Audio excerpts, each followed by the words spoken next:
आखिर खुदा है या नहीं, किसी ने देखा नहीं। सवाल तो है ही है। खुदा को पहचानने के 4 नजरिए दुनिया में मशहूर हुए हैं। इलाहियात, जिसको इल्म इलाहियात कहते हैं, जो मैं बयान कर रहा हूं, थियोलॉजी, साइंस के नजरिए से भी खुदा कदीर और जब्बार के वजूद पर मेरे अजीजों 1 2 नहीं, लाखों मिसालें दुनिया में हैं, लाखों मिसालें। अभी तो कायनात के राजों तक हम पहुंचे ही कहां। ऐसा कैसे हो सकता है कि कोई खुदा ही नहीं। यह और बात है कि 1 है 2 है, कौन है, इस पर अलग बहस। लेकिन जिन लोगों ने कहा है ही नहीं, सबसे पहले मैं शुक्र बजा लाता हूं रब्बे जुल। चलने वाली चीजों को गौर से देखो। उलिंदुरु मादा फिस समावाति वल अर्द, तुम आसमानों में गौर से देखो क्या क्या चीजें हैं। ये क्यों देखने का हुक्म बार बार रब ताला हमें फरमाता है? इसलिए कि तुम मुझ तक पहुंच सको, रब ताला की मारिफत तुम्हें हासिल हो जाए। इंसान का इस दुनिया में आने का एक मकसद यही है कि वो अपने खालिक को पहचाने, अपने मालिक को पहचाने, अपने रब को, अपने पालने वाले को पहचाने। और दुनिया यहाँ हर एक को पहचानती रह गई, और रब्बे जुल जलाल जिसको पहचानने के लिए भेजा गया था उसकी तरफ तवज्जो भी नहीं किया, मेहनत भी नहीं किया और पूछा भी नहीं। मेरे अजीजों, लाखों रास्ते हैं उस मौला को पहचानने के, उसके बावजूद आज लाखों इंसान गुमराह हैं, मुशरिक हैं, काफिर हैं। कुछ तो खुदाए जुल जलाल का इनकार करने वाले और कुछ गफलत में मौजूद हैं। लेकिन वो खुशनसीब इंसान है जिसे अल्लाह की मारिफत हासिल हो गई। रब ताला ने अपनी तरफ उसे रास्ता दे दिया और वो अपने मालिक को पहचाना और अपने सर को महफूज रखा सिर्फ उसी बारगाह में झुकाने के लिए। वो दुनिया का अजीम इंसान है, वो दुनिया का खुशनसीब इंसान है। बाकी सब जो भोले भटके हैं, रास्ता भटके हुए हैं, उनके लिए हमें कहा गया कि तुम उन्हें सीधे रास्ते की तरफ बुलाओ। आज से हमारी ये मजालिस इसी ज़िम्न में भी होंगी कि हम उन भोले भटकों को दावत देने के लिए बैठे हैं जो अपने रब को पहचानने से और रब के ताला के अहकाम से बगावत करके फिर रहे हैं। अजीज़ान गिरामी, अब आप सबकी बारगाह में जो चीज़ें मैं अर्ज़ करने जा रहा हूँ वो बहुत तवज्जो से सुने कि यकीनन अल्लाह अज़्ज़ व जल रब्बे जुल जलाल, उसकी बहुत सारी सिफ़ात हैं। 99 सिफ़ात आपने सुना भी होगा अस्माए हुस्ना में।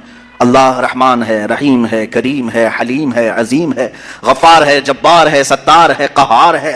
ये सब उसकी सिफ़ात हैं और हर सिफत को पहचानने के लिए ज़िंदगियाँ लग जाती हैं। अल्लाह तबारक व तआला की बारगाह में पहुँचने के लिए इंसान ज़िंदगियाँ लगा देता है और बाज़ लोग ये समझते हैं कि हम घर बैठे ही अल्लाह ताला की मारिफत हासिल कर लें। ऐसा नहीं है मेरे अजीज़ों।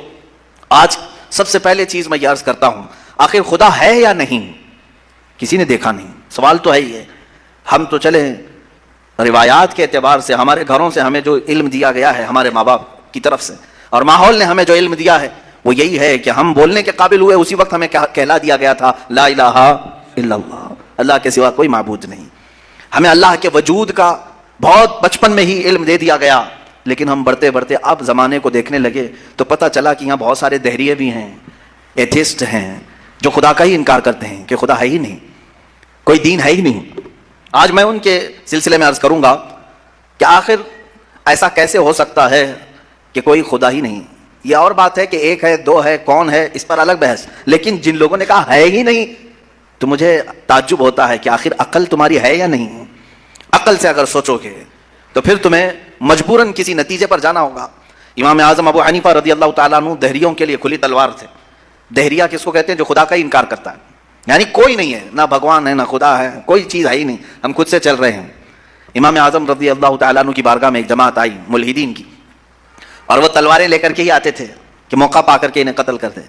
एक दिन इमाम आज़म अबू हनीफा रज़ी अल्लाह तआला उनकी जमात को आते हुए देखा और अचानक आप अपनी मजलिस से खड़े हुए और कहने लगे मैं कुछ गहरी सोच में हूँ। वो करीब आए और पूछा क्या सोच रहे हैं आप? कहा कि मैंने सुना है कि एक समंदर में कश्ती चल रही है और उस पर सामान खुद से लद जाता है और बड़ी बराबर मंजिलों पर वो रुकती है और अपना सामान खुद ही उतारती है। न उसे कोई चलाता है, न लोडिंग अनलोडिंग करने वाले कोई मजदूर हैं। वो खुद ब खुद सामान लेती है, खुद ब खुद सामान उतारती है। ये रोबोटिक दुनिया भी नहीं थी उस वक्त कि वो यकीन कर लेते, साइंसी दुनिया भी नहीं थी उस वक्त। तो उन दहरियों ने कहा क्या मजाक कर रहे हैं आप कि समंदर में कश्ती बगैर मल्लाह के, बगैर कैप्टन के चल रही है और खुद सामान लोड कर रही, उतार रही है, हमारे साथ मजाक कर रहे हैं आप? हम अकल वाले लोग हैं, आपकी इस बात पर कोई बेवकूफ़ी यकीन कर सकेगा? इमाम आज़म अबू हनीफा रज़ी अल्लाह तआला अन्हु फरमाते हैं इतनी जब तुझे अकल है कि एक कश्ती समंदर पर बगैर किसी चलाने वाले के नहीं चलती, तो ये पूरे कायनात का निज़ाम बगैर चलाने वाले के कैसे चल सकता है? बराबर वक्त पर सूरज का तुलू होना, बराबर वक्त पर सूरज का गुरूब हो जाना, चांद का अपनी मंजिलों पर चलना, और ये समंदरों का बराबर अपने मदार में रहना, और ये ज़मीन का तरह तरह के पौधे उगना, उसमें फूल का आना, फलों का आना, ये क्या अल्लाह के होने की निशानियां नहीं है? कोई तो है जो ये सारा निज़ाम चला रहा है। हाँ, तुम ये कह सकते हो कि मशीनें हम चला रहे हैं, पंखे हम चला रहे हैं, लाइट हम चला रहे हैं, चलाओ दुनिया की सारी मशीनें चलाओ, लेकिन मैं अगर एक फील्ड में आऊं, उन दहरियों से पूछता हूं। इमाम शाफी रहमतुल्लाह अलैह ने क्या जवाब दिया? मैं चारों इमामों की बात बता देता हूं। चारों इमामों ने रब्बे जुल जलाल के वजूद के मुतालिक क्या क्या कहा है। इमाम मालिक ने तो यूं फरमाया, आपसे पूछा गया कि खुदा है, उन्होंने कहा हाँ। क्या दलील क्या है? कहते हैं कि जुबानों का मुख्तलिफ होना, इंसानों की जुबानों का अलग अलग होना और अलग अलग नस्लों का होना, ये अल्लाह के वजूद की दलील है। इमाम शाफी से पूछा गया, आप कोई दलील देंगे कि कोई है? आपने कितनी प्यारी बात फरमाई। इरशाद फरमाते हैं, शहतूत का दरख्त देखा है? शहतूत का दरख्त आपने देखा है? शहतूत जो है बहुत बारीक बारीक से फल होते हैं, मीठे होते हैं, और उसका पत्ता जो है वो कई किस्म के जानवर खाते हैं। शहतूत के पत्ते को शहद की मक्खी भी चूसती है। शहतूत के पत्ते को गाय बकरियां भी खाती हैं, हिरन भी खाती है। ये सब के सब शहतूत के पत्ते को खाते हैं। शहतूत का पत्ता एक रंग का होता है, एक ही टेस्ट का होता है। इमाम शाफी फरमाते हैं, शहद की मक्खी उसी शहतूत के पत्ते पर बैठती है, चूसती है और अपने छत्ते में जाकर के शहद उगल रही है। बकरियां और गाय उस शहतूत के पत्ते को खाती हैं, मेंगनियां डाल रही हैं या दूध दे रही हैं। उसी शहतूत के पत्ते को हिरन खाती है। हिरन नाफा पैदा करती है, जो मुश्क की तरह एक नाफा होता है, निहायत ही अच्छी खुशबू उसके अंदर आती है। इमाम शाफी फरमाते हैं, एक शहतूत का पत्ता बकरी में जाए तो अलग असर करे, शहद की मक्खी में जाए तो अलग असर करे, गाय में जाए और हिरन में जाए तो अलग असर करे। आखिर एक शहतूत के पत्ते से नाफा, दूध और शहद बनाता कौन है? बनाता कौन है? उसी में इमाम शाफी फरमाते हैं, हम रोटी का एक टुकड़ा खाते हैं, रोटी का एक टुकड़ा खाते हैं, अंदर जिस्म में ये रोटी जाने के बाद आप सबको मालूम है इसमें से कुछ हिस्सा गोश्त बनता है, कुछ हिस्सा खून बनता है, कुछ हिस्सा पीप बनता है, कुछ हिस्सा मनी बनता है, बाकी का बचा हुआ फुजला पखाना बनकर निकल जाता है। एक रोटी गेहूं की खाओ, जौ की खाओ, जवार की खाओ, रोटी एक ही तरह की है, और उससे गोश्त कौन बनाता है, खून कौन बनाता है, और पीप कौन बनाता है, मनी कौन बनाता है, सबकी अलग अलग किस्में हैं। इमाम शाफी फरमाते हैं, तुम्हारी हजारों मशीनें एक तरफ, लेकिन अंदर जो निजाम चलाता है वो कोई तो एक है, कोई तो है। तुम्हें मानना होगा। मैं दहरियों के मुतालिक कह रहा हूं, जो मुल्हिदीन एथिस्ट हैं, जिनका कहना है कि कोई है ही नहीं, कोई खुदा ही नहीं, तो उनसे मैं कहता हूं, कोई बताओ तो सही, आखिर ये चला कौन रहा है? ये कौन चला रहा है? हमारे जिस्म के अंदर का निजाम कौन चला रहा है? और कुरान ने इन्हीं की तरफ बार बार इशारों में बताया है, आयात में, कि क्या तुम दूध को नहीं देखते? दूध कहां से पैदा होता है? कि अल्लाह ताला फरमाता है कि हमने दूध को गाय के खून और उसके गोबर के बीच में से पैदा किया है। उसका फुजला गाय का गोबर है पेट के अंदर, और उसका खून भी है, खून निहायत ही सुर्ख, गोबर निहायत ही अलग रंग का, और उसके बीच से साफ और शफाफ दूध का निकलना। दूध आता है, न कभी उसमें गोबर की बू आई, न कभी खून का रंग आया। कुरान कहता है, आखिर ये कौन है जो इस तरह साफ सुथरी ग़िज़ा निकालता है तुम्हारे लिए? क्या शहद की मक्खी को नहीं देखते? कुरान कहता है, जब वो डंक मारती है तो उसके जहर का कोई इलाज नहीं मिलता। शहद की मक्खी अगर डंक मारे तो जहर चढ़ जाता है और कई लोगों की मौत भी होती है, लेकिन वही अपने छत्ते पे भी थूके तो वो निहायत ही मीठी ग़िज़ा है, निहायत ही मीठी ग़िज़ा है। शहद की मक्खी अपना रस छत्ते पर डाले तो वो दुनिया की सबसे अच्छी ग़िज़ा, वही अगर किसी को डंक मारे तो सबसे बुरा जहर है। आला हज़रत रज़ी अल्लाह तआला अन्हु ने अपने आप को यूं फरमाया है कि मैं वो शहद की मक्खी हूं जिसकी मिठास का भी जवाब नहीं, जिसके डंक का भी जवाब नहीं। ये तो ज़िम्नन मैंने बात अर्ज की। खुदा कदीर जब्बार के वजूद पर मेरे अजीजों एक दो नहीं लाखों मिसालें दुनिया में हैं, लाखों मिसालें। अभी तो कायनात के राजों तक हम पहुंचे ही कहां हैं? समंदर के अंदर की दुनिया, पेड़ पौधों के अंदर की दुनिया। अब आए इमाम अहमद बिन हंबल रज़ियल्लाहु ताला अन्हु, ये क्या फरमाते हैं? आपसे पूछा गया, खुदा है, कोई दलील है आपके पास? कहते हैं, मैं तुम्हें बताता हूं, एक किला है, एक किला है ऐसा कि चारों तरफ से बंद, न एक सुराख जाने का रास्ता, न उस पर खिड़की, न दरवाजा, कुछ भी नहीं, हवा तक नहीं जा सकती, हवा तक नहीं जा सकती, पूरा बंद है, और अंदर उसके निहायत ही चमकदार मोतियों की तरह है। फिर अचानक उस किले में उछलता कूदता हुआ एक जान वाला पैदा होता है, और फिर वो उस किले से बाहर आता है। इमाम अहमद बिन हंबल की इन बातों को सुनकर लोगों ने पूछा, ऐसा कैसे होता है? बंद किला, हवा भी नहीं जाती, कोई सुराख भी नहीं, और उसके अंदर से कोई अचानक पैदा होता है। इमाम अहमद बिन हंबल फरमाते हैं, तो रोज होता है, मुर्गी के अंडे में नहीं देखते? मुर्गी का अंडा, मुझे बताओ उसमें कितनी खिड़कियां हैं? अंडा तो ऊपर से पूरा बंद होता है, हवा तक नहीं जाती, लेकिन मुर्गी उसको गर्म करे। अब तो मशीनों में भी, अब मशीनों से भी होता है। मुझे ये बताओ, अंडे की जर्दी अचानक एक जानदार चूजे की शक्ल कैसे इख्तियार करती है? कौन है जो उसे चोंच देता है? कौन है जो उसे पर देता है? और फिर हमने जानवरों को, परिंदों को, हर एक मखलूक को देखा है, इनमें रंग ऐसे भरे हुए रहते हैं, दुनिया का कोई आर्टिस्ट भी इस तरह के रंग भर नहीं सकता। क्या हम मोर को नहीं देखते, तरह तरह के खूबसूरत उसमें डिजाइन किए गए हैं, ऐसा लगता है कि कोई कलम लेकर के डिजाइन किया है, कोई ब्रश से डिजाइन किया हुआ है। नहीं मेरे अजीजों, ये कुदरत की शाहकारियां हैं, रब्बे जुल जलाल की शाहकारियां। और तुम बेशुमार खूबसूरत मखलूकात को देखोगे, फिर मैं उन दहरियों से पूछता हूं, आखिर इन तमाम को पैदा करने वाला कोई तो होगा, कोई तो होगा। तुम लाओ ढूंढ करके, आखिर कौन है ये सब पैदा करता है। ये तो तखलीक, नजरिए तखलीक, खुदा को पहचानने के 4 नजरिए दुनिया में मशहूर हुए हैं। इलाहियात, जिसको इल्म इलाहियात कहते हैं, जो मैं बयान कर रहा हूं, थियोलॉजी, साइंस के नजरिए से भी, यानी अल्लाह को पहचानने के लिए, खुदा को ढूंढने के लिए नजरिए बनाए गए। फलसफियों ने अलग, साइंटिस्ट ने अलग, उलमाए रब्बानीन ने अलग, हुक्मा ने अलग, सबके अपने अपने नजरिए हैं। हम अल्लाह रब्बुल इज्जत को नजरिए तखलीक से वाज़ेह करते हैं, लोगों के सामने बताते हैं कि अल्लाह पैदा करने वाला है। क्योंकि कुरान पाक में जगह जगह उसने, अल्लाह ताला ने अपनी रुबूबियत का, अपनी तखलीक का इजहार जो फरमाया है, वो यही फरमाया कि तुम इतने कमजोर हो कि एक मक्खी को नहीं बना सकते, एक मक्खी पैदा नहीं कर सकते, कितने कमजोर हो। और वो रब्बे जुल जलाल हजारों करोड़ों मखलूकात रोजाना बनाता है, रोजाना उन्हें मौत भी देता है। हयात व ममात उसी के दस्ते कुदरत में है। अजीज़ा ने गिरामी वक़ार, अल्लाह ताला की बेशुमार सिफ़ात में से मुझे कई सिफ़ात पर अर्ज़ करना था। मैं सबसे पहले उसके वजूद पर आपके सामने ये दलाइल रखा। आम मुसलमान भी किसी दहरिए से कह सकता है कि अल्लाह के ना होने पर जो तू इस कदर नाच रहा है, आज एथियज्म का बहुत ज़्यादा चल रहा है। वो कहते कोई दीन धर्म होता नहीं, कुछ नहीं होता है, कोई खुदा नहीं होता, दुनिया में ऐसे ही चल रहा है। मजाक कर रहे हो, मजाक कर रहे हो मियाँ। अभी तक तो वो ऑटोमेटिक गाड़ी भी नहीं आई बगैर ड्राइवर वाले, अभी तुम बोल रहे हो, अभी तुम बोल रहे हो। बहरहाल दुनिया में कोई चीज को बनाने वाला होता, ऑटोमेटिक गाड़ी आ भी गई तो मेरी इस दलील को ये मत समझ लेना कि गाड़ियां बगैर ड्राइवर के नहीं चल सकती। मुफ्ती साहब ने कहा आप थोड़े दिनों के बाद आने वाली है, इसका मतलब क्या बगैर ड्राइवर के भी सब चलती हैं। मेरी ये दलील इसलिए नहीं है, बगैर ड्राइवर वाली गाड़ी अगर चल भी गई तब भी मैं सवाल करूंगा कि इसको आखिर गाड़ी को बनाया कौन है, ये बनाया कौन है, कोई तो इंसान बनाया होगा। तो इसी तरह से हर चीज को दुनिया की आपको ये इल्म लेकर के जाता है थियोलॉजी का कि कोई ना कोई इसका। मेरे अजीजों, मैं यहां अर्ज कर रहा हूं दौर और तसलसल कि अगर इस तरह किसी का बाप है तो फिर दादा भी होगा, दादा है तो परदादा भी होगा, ये चलता रहेगा सिलसिला।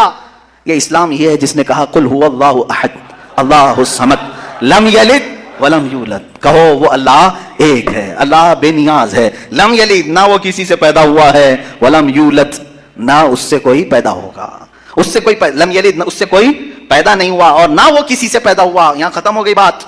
अब ना मेरे खुदा का कोई बाप है, ना बेटा है, ना भाई है, ना बहन है, कहीं ये तस्वुर आएगा ही नहीं। तुम हमसे ये सवाल नहीं कर सकते कि अल्लाह के आबा व अजदाद कहाँ है, औलाद कहाँ है। हमने खुदा को माना ही ऐसे है कि वो जिस्म जिस्मानियत से भी पाक है, रिश्तेदारी से पाक है, कोई ना उसका हमता है, एक ही सबकी सुनता है।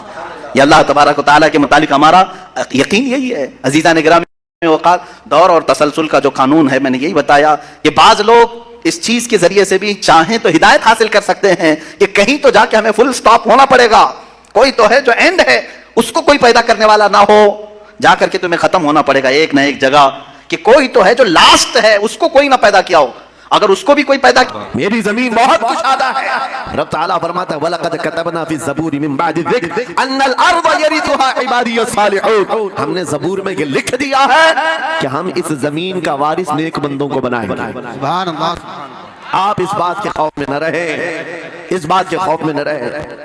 अज़ीज़ान गिरामी वक़ार, जो काम तुम्हें करने के लिए कहा गया है वो क्या है? वो एक ऐसा इनकलाब इस जमीन से आना चाहिए, एक ऐसा इनकलाब। आपको मैं एक बात बता दूं तारीख में, जो तुम्हारी सिचुएशन और तुम्हारी हालत के मुताबिक हो, मैं वो बात करने की कोशिश करता हूं ताकि तुम्हारे दिल पर असर हो। आप जिस इलाके में रह रहे हैं, आप यहाँ के हालात बेहतर जानते हैं। वो दिन याद करो जब नबी पाक सल्लल्लाहु तआला अलैहि वसल्लम ने ऐलान नबूवत फरमाया मक्का में, और उसके बाद कुफार और मुशरिकीन का जुल्म शुरू हो गया।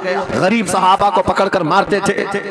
हजरत बिलाल हबशी, हजरत खुबैब इब्न अदी, हजरत खब्बाब इब्न अल-अरद, हजरत ज़ैद बिन दसना, हजरत अम्मार बिन यासिर, ये वो सहाबा हैं जिनको सिर्फ मारा नहीं गया है, आग में तपाया गया है। सब कर लिया। मॉब लिंचिंग मक्का के जालिम करते थे बहुत। और एक दिन ऐसा आया, तवज्जो, मैं जो कहने जा रहा हूँ, नबी पाक सल्लल्लाहु तआला अलैहि वसल्लम हरम पाक में दाखिल हुए, मस्जिद हरम में आए। खाने काबा की चाबी उस वक्त उस्मान बिन शैबा के पास हुआ करती थी, जो ईमान लाए हुए नहीं थे। हज़रत उस्मान गनी नहीं है, वो दूसरे उस्मान है। उस्मान बिन शैबा के पास काबे की चाबी होती थी। हुजूर पाक सल्लल्लाहु अलैहि वसल्लम ने उनके पास आकर के कहा, उस्मान काबे की चाबी दो, दरवाजा खोल के मैं अंदर जाना चाहता हूं। उन्होंने कहा नहीं, तुम हमारा दीन छोड़े हुए हो, हमारे दीन से तुम बरगश्ता हो, मैं तुम्हें काबे में अंदर आने नहीं दूंगा। किससे कहा? कायनात के आका मौला रसूलुल्लाह। हुजूर ने कुछ नहीं कहा। तवज्जो, मेरे आका ने फरमाया, उस्मान याद रखना, एक दिन ये चाबी मेरे पास होगी और ये चाबी मैं जिसको चाहूंगा दूंगा और कयामत तक उससे कोई चाबी छीन नहीं सकेगा। सुभान अल्लाह, सुभान अल्लाह। इतनी बड़ी बात, जबकि मक्का के हालात बहुत अलग थे, जगह जगह सहाबा को मारा जा रहा था और छुप छुप करके इस्लाम की तबलीग की जा रही थी। उस जमाने में मेरे आका फरमाते हैं, उस्मान ये चाबी एक दिन मेरे हाथ में होगी काबे की, मैं जिसे चाहूंगा अता करूंगा और फिर कयामत तक उससे कोई चाबी नहीं छीन सकेगा। यह हदीस पाक में मौजूद है। उस्मान बिन शैबा कहते हैं, पहले तो मुझे हंसी आई, क्योंकि ये खाने काबा की चाबी की जिम्मेदारी आम नहीं होती, खानदानी है, बरसों से चली हुई विरासत के साथ आती है और ये इस तरह से मुझे कह रहे हैं कि चाबी इनके पास चली जाएगी। और फिर उस्मान बिन शैबा कहते हैं, इनके हालात देख करके तो लग नहीं रहा था कि चाबी जाएगी, लेकिन जलाल जिस अंदाज में गुफ्तगू हो रही थी, ये देखकर डर भी लग रहा था कि कहीं ये सचमुच चाबी ले तो नहीं लेंगे। फिर उस्मान बिन शैबा कहते हैं, वो हालात भी आ गए कि जब रसूलुल्लाह हिजरत करके चले गए मक्का, सहाबा भी घर बार छोड़कर चले गए। उस्मान बिन शैबा कहते हैं, आप तो दिल मेरा चौड़ा हो गया, कहां मुझसे चाबी लेने की बात कर रहे थे, कहां इनका घर भी नहीं बचा, घर भी छोड़कर जाना पड़ा। अगर कल तुम्हारा घर छोड़कर जाना पड़े तो मेरी ये बात याद रखना, इस हदीस को याद रखना। हुजूर पाक हिजरत करके चले गए, सहाबा भी अपने घर बार सब छोड़कर मदीने चले गए। उस्मान बिन शैबा कहते हैं, अब तो मेरा सीना चौड़ा था, कहां ये चाबी की बात करते थे, कहां अपना घर भी नहीं रख सके। साल गुजर गया, 2 साल गुजर गए, 3 साल गुजर गए, 4 साल गुजर गए, 5 साल गुजर गए, 6 साल गुजर गए। हिजरत के बाद फिर वो दिन आ गया जब नबी पाक सल्लल्लाहु अलैहि वसल्लम 10,000 सहाबा के साथ 20 रमजानुल मुबारका को मक्का में फातिह मक्का बनकर दाखिल हो रहे हैं। सुभान अल्लाह, सुभान अल्लाह। 6 साल के बाद वापस ही है जब हुजूर तशरीफ लाए। मक्का की गलियों में अब मुकाबला करने की किसी की हिम्मत नहीं थी, ताकत नहीं थी। हुजूर पाक जैसी हरम मक्का में दाखिल होते हैं, सारे इधर उधर छुप करके भाग रहे थे जिन्होंने जुल्म किया था अपने दौर में। कोई इसके घर भाग रहा है, कोई उसके घर भाग रहा है। वो दिन आएगा, याद रखो, वो दिन याद रखना। कुफारे मक्का भाग रहे थे, जान बचा रहे थे और मेरे आका काबे के पास खड़े होकर के ऐलान कर रहे थे, आज तुम्हारी जान बख्श दी गई है, आज तुम्हारे लिए रहमत का दिन है, हम आज किसी के साथ मुकाबला नहीं करेंगे। हुजूर अपनी रहमत के खैरात बांट रहे हैं। फिर अब सुनो, 10,000 सहाबा के साथ जब मक्का मुकर्रमा में मेरे आका दाखिल हुए, अब खाने काबा खोलने की बात थी। चाबी किसके पास है? उस्मान बिन शैबा के पास। बुलाया रसूलुल्लाह ने, कहा है उस्मान बिन शैबा? आए, सर झुकाए हुए आए, ईमान लाए हुए नहीं थे। कहा लाओ चाबी। चाबी दे दिया हुजूर के हाथ में। कहा है उस्मान, क्या मैंने ये बात नहीं कही थी, एक दिन ये चाबी मेरे हाथ में आएगी? वो सर नहीं उठा सके, सर झुकाए खड़े रहे। मेरे आका ने अपने हाथों से चाबी खोला, खाने काबा का दरवाजा खोला और वहां से सारे शिर्क और कुफ्र की आलाइशों को पाक किया।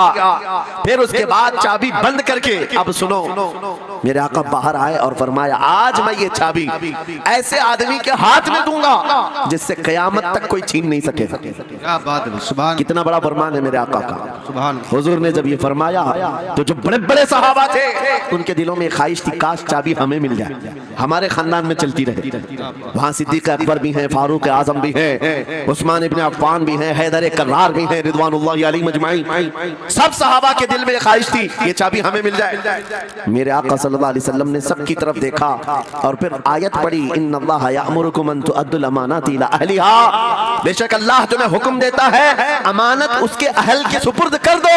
ये आयत पढ़ करके मेरे आका फिर उसी शख्स को बुलाते हैं जिनके पास पहले से चाबी थी। उस्मान बिन शैबा करीब है, करीब आओ। वो कहते हैं मेरी तो हालत गैर थी, आज तो मैं मुजरिम बनकर के आया था, कैदी बनकर के आया था, मुझे तो आज मारा जाना था, ईमान लाए हुए नहीं थे। हुजूर ने कहा ये चाबी वापस मैं तुमको ही देता हूँ और सुबह कयामत तक ही तुम्हारे खानदान में रहेगी। सुभान अल्लाह। इतना कहना था, उस्मान बिन शैबा ने पुकार कर कहा ला इलाहा इल्लल्लाह मुहम्मदुर रसूलुल्लाह। क्या बात है, सुभान। मेरे अजीजों, आज भी जाकर देख लेना, दसियों बादशाह आए होंगे, सैकड़ों हुकूमतें बदल गई होंगी, खाने काबा की चाबी आज भी उस्मान बिन शैबा के खानदान में ही मौजूद थी।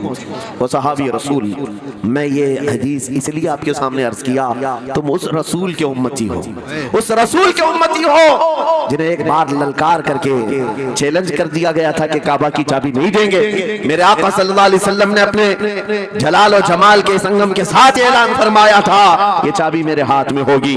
आज उस हबीब कायनात रसूल कायनात सल्लल्लाहु अलैहि वसल्लम की उम्मत को मैं ये हदीस सुना करके अर्ज कर रहा हूँ, हालात अगर मक्का जैसे आ गए तो नर्वस मत हो जाना, हमारा घर लुट जाएगा, हमारी चाबियां चली जाएंगी, हमारे कुवाड़ दरवाजे बंद हो जाएंगे। उस नबी को याद करना, आका आपका उम्मती अगर बेघर किया जा रहा है, आपकी तरफ से मदद आ जाए और आएगी, मेरा यकीन है मदीने से आवाज आएगी। आज ये जालिम कुत्ते अगर तुम्हारा दरवाजा बंद करते हैं, इंतजार करो, इंतजार करो, कुछ देर की खामोशी है, फिर शोर आएगा। आज कुत्तों का वक्त है, कल हमारा दौर आएगा। नारे तकबीर, नारे रिसालत, अज़मते रसूल, शाने रसूल, फैज़ाने औलिया इकराम, फैज़ाने आशिक़े रसूल। बात सिर्फ इतनी है कि हम छोटी छोटी तकलीफों से बिलबिला उठते हैं और हम सबर की तरफ नहीं देखते हैं। हमें हालात आज हिला दिए जाएंगे, झिझोड़ दिए जाएंगे। कुरान पाक में रब ताला फरमाता है, हम हसीबतुम अन तदखुलुल जन्नह वलम्मा यातिकुम मसलुल लदीन खलौ मिन क़ब्लिकुम मस्सतहुमुल बअसाउ वद्दर्राउ वज़ुलज़िलू हत्ता यक़ूल अर्रसूल वल्लज़ीन आमनू मअहू मता नस्रुल्लाह अला इन्न नस्रल्लाहि क़रीब। मेरा रब फरमाता है, क्या तुम ये सोचकर बैठे हो कि ऐसी ही जन्नत में दाखिल हो जाओगे और पहले वालों को जिस तरह तकलीफें आई तुम्हें नहीं आएंगी? उनको हिला दिया गया था, यहाँ तक कि रसूल ने भी और उनके साथ ईमान वालों ने भी ये कह दिया, ये कहने लग गए अल्लाह की मदद कब आएगी? आगाह हो जाओ, अल्लाह की मदद बहुत करीब है। कुरान की आयत है, तुम अगर ये गुमान करके बैठे हो कि यूं ही जन्नत में चले जाए, हाँ यूं ही हम सारी मंजिलें तय कर लेंगे, जिसका जितना ईमान होगा उतना वो आजमाया जाएगा, उतने इम्तिहानात से गुजारा जाएगा। आज ऐ नौजवानों, तुम्हारे इम्तिहान का वक्त करीब आने वाला है। तुम्हें क्या करना चाहिए? क्या करना चाहिए? इम्तिहान देने के लिए तैयार रहना चाहिए, वरना हवाओं की कीड़े मत बनना। आज हवा उनकी चल रही है तो उनकी जय जय करेंगे, कल इनकी चल रही है इनकी जय जय करेंगे। ईमान वालों की ये मेयार नहीं है। जो ईमान वाला है वो हर आंधी में डटा रहता है, जमा रहता है। खालिद बिन वलीद को याद करो, एक लश्कर लेकर के वो एक इलाके में गए थे। तवज्जो है नौजवानों, हाँ मैं देख रहा हूँ बहुत सारे खड़े हुए हैं और बैठे हुए भी हैं, जो जैसा है वहीं जमा रहे हैं, क्योंकि ये महफिल रसूल है, महफिल रसूल है। जाहिर सी बात है खड़े होने वाले वो भी उतना सवाब हासिल करेंगे बैठे हुए, लेकिन कुरान कहता है ला यस्तविल काइदून, यानी बैठे हुए लोग खड़े हुए लोगों के बराबर नहीं होते। खैर बात यह है कि आप अपना जहन इस तरफ रखें। खालिद बिन वलीद, उस अजीम मुजाहिद की बात कर रहा हूं रज़ी अल्लाह तआला अन्हु, एक लश्कर लेकर, नौजवानों का लश्कर था, एक ईसाई किले का मुहासरा कर दिया और किले का मुहासरा करने के बाद अंदर सख्त लोग थे, मुकाबला कर रहे थे, लेकिन किला फतह नहीं।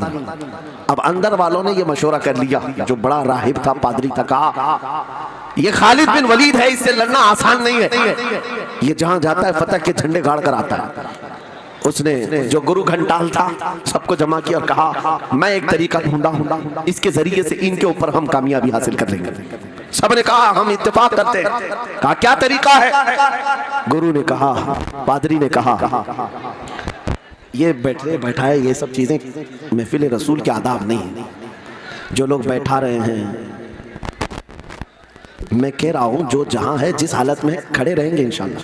आप अगर खड़े होने में दिक्कत महसूस कर रहे हैं, मैं भी खड़ा होता हूं इंशाल्लाह, ठीक है?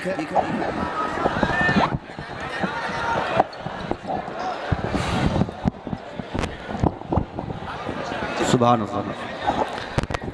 मुझे पता है सब जवान हैं, सुबह तक खड़े होने को तैयार हैं और हम भी खड़े रहेंगे इंशाअल्लाह। अब ठीक है, अब कोई किसी को बिठाए भी नहीं, कोई किसी को खड़ा भी नहीं करे। दुरूद पाक पढ़ लीजिए एक बार। अल्लाहुम्मा सल्ली अला अल्लाहुम्मा सल्ली अला सय्यिदिना मुहम्मद व आलिहि व अस्हाबिहि व बारिक वसल्लम। मुझे पता है सल्लल्लाहु अलैहि वसल्लम। मुफ्ती साहब, मैं ये आपको बता दूं, हर जलसे में ये हाल हम देखते हैं। वजह यह है कि हम कुर्सी पे बैठे रहते, कुछ लोगों को नजर नहीं आते, वो हंगामा करते रहते, इधर से नहीं दिख रहे, उधर से नहीं दिख रहे, और आसपास जो बैठे हुए हैं इनको वो अड़चन समझते हैं कि ये बीच में हाइल हो गए। लेकिन मैं इतनी बात कहता हूँ, अल्हम्दुलिल्लाह हमारी वो कौम है, मुझ जैसे एक निकम्मे, मैं एक गुलाम और खादिम, मुझे देखने के लिए वो बीच में किसी को बर्दाश्त नहीं कर पाते, तो ये अपने रसूल और अपने दरमियान किसी और को क्यों बर्दाश्त कर सकते हैं? क्या बात है, बहुत अच्छा। हम गुलामों के लिए इनके जज्बात हैं तो रसूल के लिए जज्बात और हैं। अल्हम्दुलिल्लाह वो इश्क अभी सलामत है, इसीलिए तो हम घूम रहे हैं। अगर मरे होते तो मुर्दों को कौन खिताब करता? जिंदगी अभी बाकी है और हमें उम्मीद भी बाकी है, उम्मीद बाकी है। खुराफात आ गई है, मुझे पता है, गलत काम बहुत आ गए हमारे मोहल्ले में। मुझे सुबह से बताया गया बहुत सारे, ये एक मोहल्ले का अलमिया नहीं है, हम जहाँ जा रहे हैं शहरों के शहर नशे में तबाह हैं, बर्बाद हैं, लेकिन साथ में मुझे इस बात का यकीन है हुजूर की ये उम्मत गुनहगार तो हो गई है लेकिन गद्दार नहीं है। क्या बात है, बहुत। हुजूर की गद्दार नहीं है। आज भी अगर इनसे कह दो, चाहे वो किसी भी तरह का अमल रखता हो, हुजूर की इज्जत की बात आई तो अपनी गर्दन लेकर हाजिर होने को तैयार। सुभान अल्लाह। है या नहीं मेरी इस बात पर?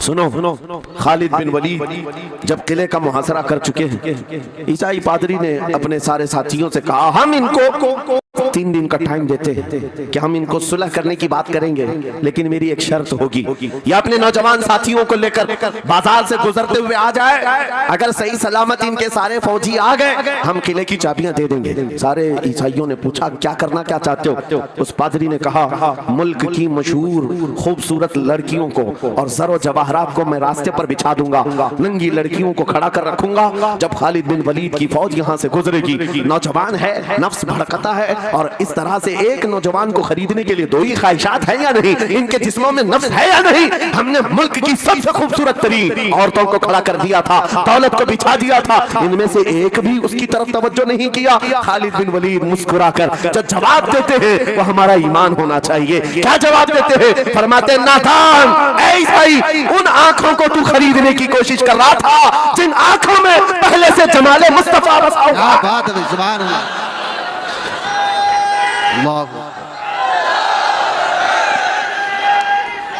या रसूल।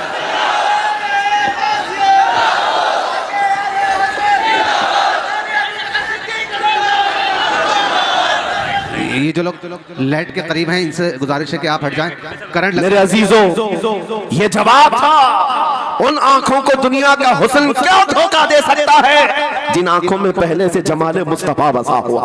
और तारीख ने बार बार ये गुमराह करने की कोशिशें की, एक बार नहीं, 2 बार नहीं। कलयुबी में एक हिकायत है, हजरत शहाबुद्दीन कलयुबी ने लिखा है, 3 भाई एक ईसाई बादशाह की कैद में आ गए थे, तीनों सगे भाई थे और जवान भी थे। जवान ज्यादा है इसलिए खिताब कर रहा हूं, इसका मतलब ये नहीं है कि बूढ़ों के लिए कोई नसीहत नहीं, इंसान है, नफ्स है, तो सबके लिए, सबके लिए। 3 जवान कैद में आ गए। बादशाह ने उनको ऑफर दिया कि मेरे दीन में आ जाओ, मैं सिपाही बना लूंगा, वजीर बना लूंगा, मगर वो रसूलुल्लाह के गुलाम थे, मेरे आका के शहदाई थे। कहा, इतनी आसानी में तो हम दीन नहीं बेच सकते। तवज्जो है नौजवानों, ये सब तुम्हारे साथ हो रहा है। दौलत तुम्हें दिखाकर, हुस्न तुम्हें दिखाकर अगर दुनिया खरीद सकती है तो लानत है ऐसे तुम्हारी जिंदगी पर। फिर वो कैसा ईमान वाला है, कैसा मुसलमान है जिसने अपने नबी की मोहब्बत को हल्की चीज में बेच दिया? उसका कोई ताल्लुक नहीं है। अला ला ईमान अली मल्ला मोहब्बत अला, आला हजरत ने लिखा है, उसका ईमान ही नहीं जिसके दिल में मेरे आका की मोहब्बत नहीं। क्या बात है, अगर मोहब्बत है तो सौदा नहीं करोगे। 3 भाई एक बादशाह की कैद में आ गए और उनको ऑफर दिया गया, दीन बदल लो, हमारे दीन में आ जाओ, छोड़ देंगे। सख्त थे, जमे हुए थे, डटे हुए थे, कहा नहीं। कहा जल्लाद को बुलाओ, कोड़े मारो, कहा तैयार हैं। इतने नहीं, बादशाह इतने गुस्से में था, जल्लाद को बुलाया और कहा एक कढ़ाई लाओ, तेल डालो और खौलाओ। तेल डाल करके खौलाया गया। जब तेल खोलने लगा, इन तीनों में से बड़े भाई को उठाकर तेल में डाल दिया। जलते हुए तेल के अंदर जब उस नौजवान को डाला गया तो फौरन दम जदन में रूह निकल गई, शहीद हो गई। दो भाई देख रहे हैं, अपने बड़े भाई की मौत देख रहे हैं। ये हालात आ गए, ये बातें याद रखना। थोड़ी देर के बाद बादशाह ने दूसरे से कहा, अब बताओ तुम्हारा क्या इरादा है। दूसरे ने कहा, अब तो और भी तुमने सख्त कर दिया इम्तिहान, हम तो अपने नबी को धोखा नहीं दे सकते और ना ही मेरे शहीद भाई को। बादशाह ने दूसरे को उठाया, तेल में डाल दिया, खोलते हुए तेल में डाल दिया, दो शहीद हुए। तीसरा जो था वो 22 साल 25 साल के बीच का था। ये भरी जवानी है, अंगारा होता है। हर नौजवान को ये लगता है कि ये दिन हमारे ऐश के हैं। दुनिया में जहां चमकती हुई चीज को देखता है दिल दे बैठता है, माँ बाप से भाग जाता है, घर बार को छोड़ देता है, उसको हर अच्छी चीज बुरी लगने लग जाती है। ये उम्र बड़ी खतरनाक मंजिल पे आ जाती है नौजवानों, जो इस उम्र में बच गया इंशाअल्लाह वो आगे भी बच जाएगा, आगे भी बच जाएगा। 22 साल का खड़ियल जवान है जिसके सामने उसके दो भाइयों को खोलते हुए तेल में डाला गया, उसकी कैफियत क्या होना चाहिए। अब पूछा गया तुम्हारा क्या इरादा है, कहा इस तरह तुम 100 बार भी तेल में डालोगे तो मैं यही कहूंगा मेरा रसूल मोहम्मद सुभान अल्लाह सल्लल्लाहु अलैहि वसल्लम हमारे आका मोहम्मद सल्लल्लाहु अलैहि वसल्लम है, मैं यही कहूंगा। बादशाह इतने गुस्से में था, कहा कि इसको चीर दो, इसको काट दो। वजीर था बादशाह का चालाक, उसने कहा इसको कत्ल कर देने मार देने से कुछ होगा नहीं, मुझे 1 महीने का टाइम दे, इसको चेंज करके लेके आऊंगा, अगर नहीं लाया तो मेरी जिंदगी दांव पे लग जाए। बादशाह ने कहा ले जाओ, 1 महीने का टाइम है, इसको बदल करके लाओ। वजह यह थी कि उस वजीर के घर में बड़ी खूबसूरत लड़की थी, जिसके रिश्ते के लिए बड़े बड़े बादशाहों के शहजादों के पैगामात आते थे। वजीर ऐसा था कि इस एक नौजवान पर अपनी पूरी मेहनत सर्फ करना चाहता था। घर लाया, कमरे में रखा, अच्छी ग़िज़ाएं दी, कहा मैं तुझे मारना नहीं चाहता, कुछ नहीं, तू अपनी जिंदगी में मस्त रह। उस नौजवान ने कहा ठीक है।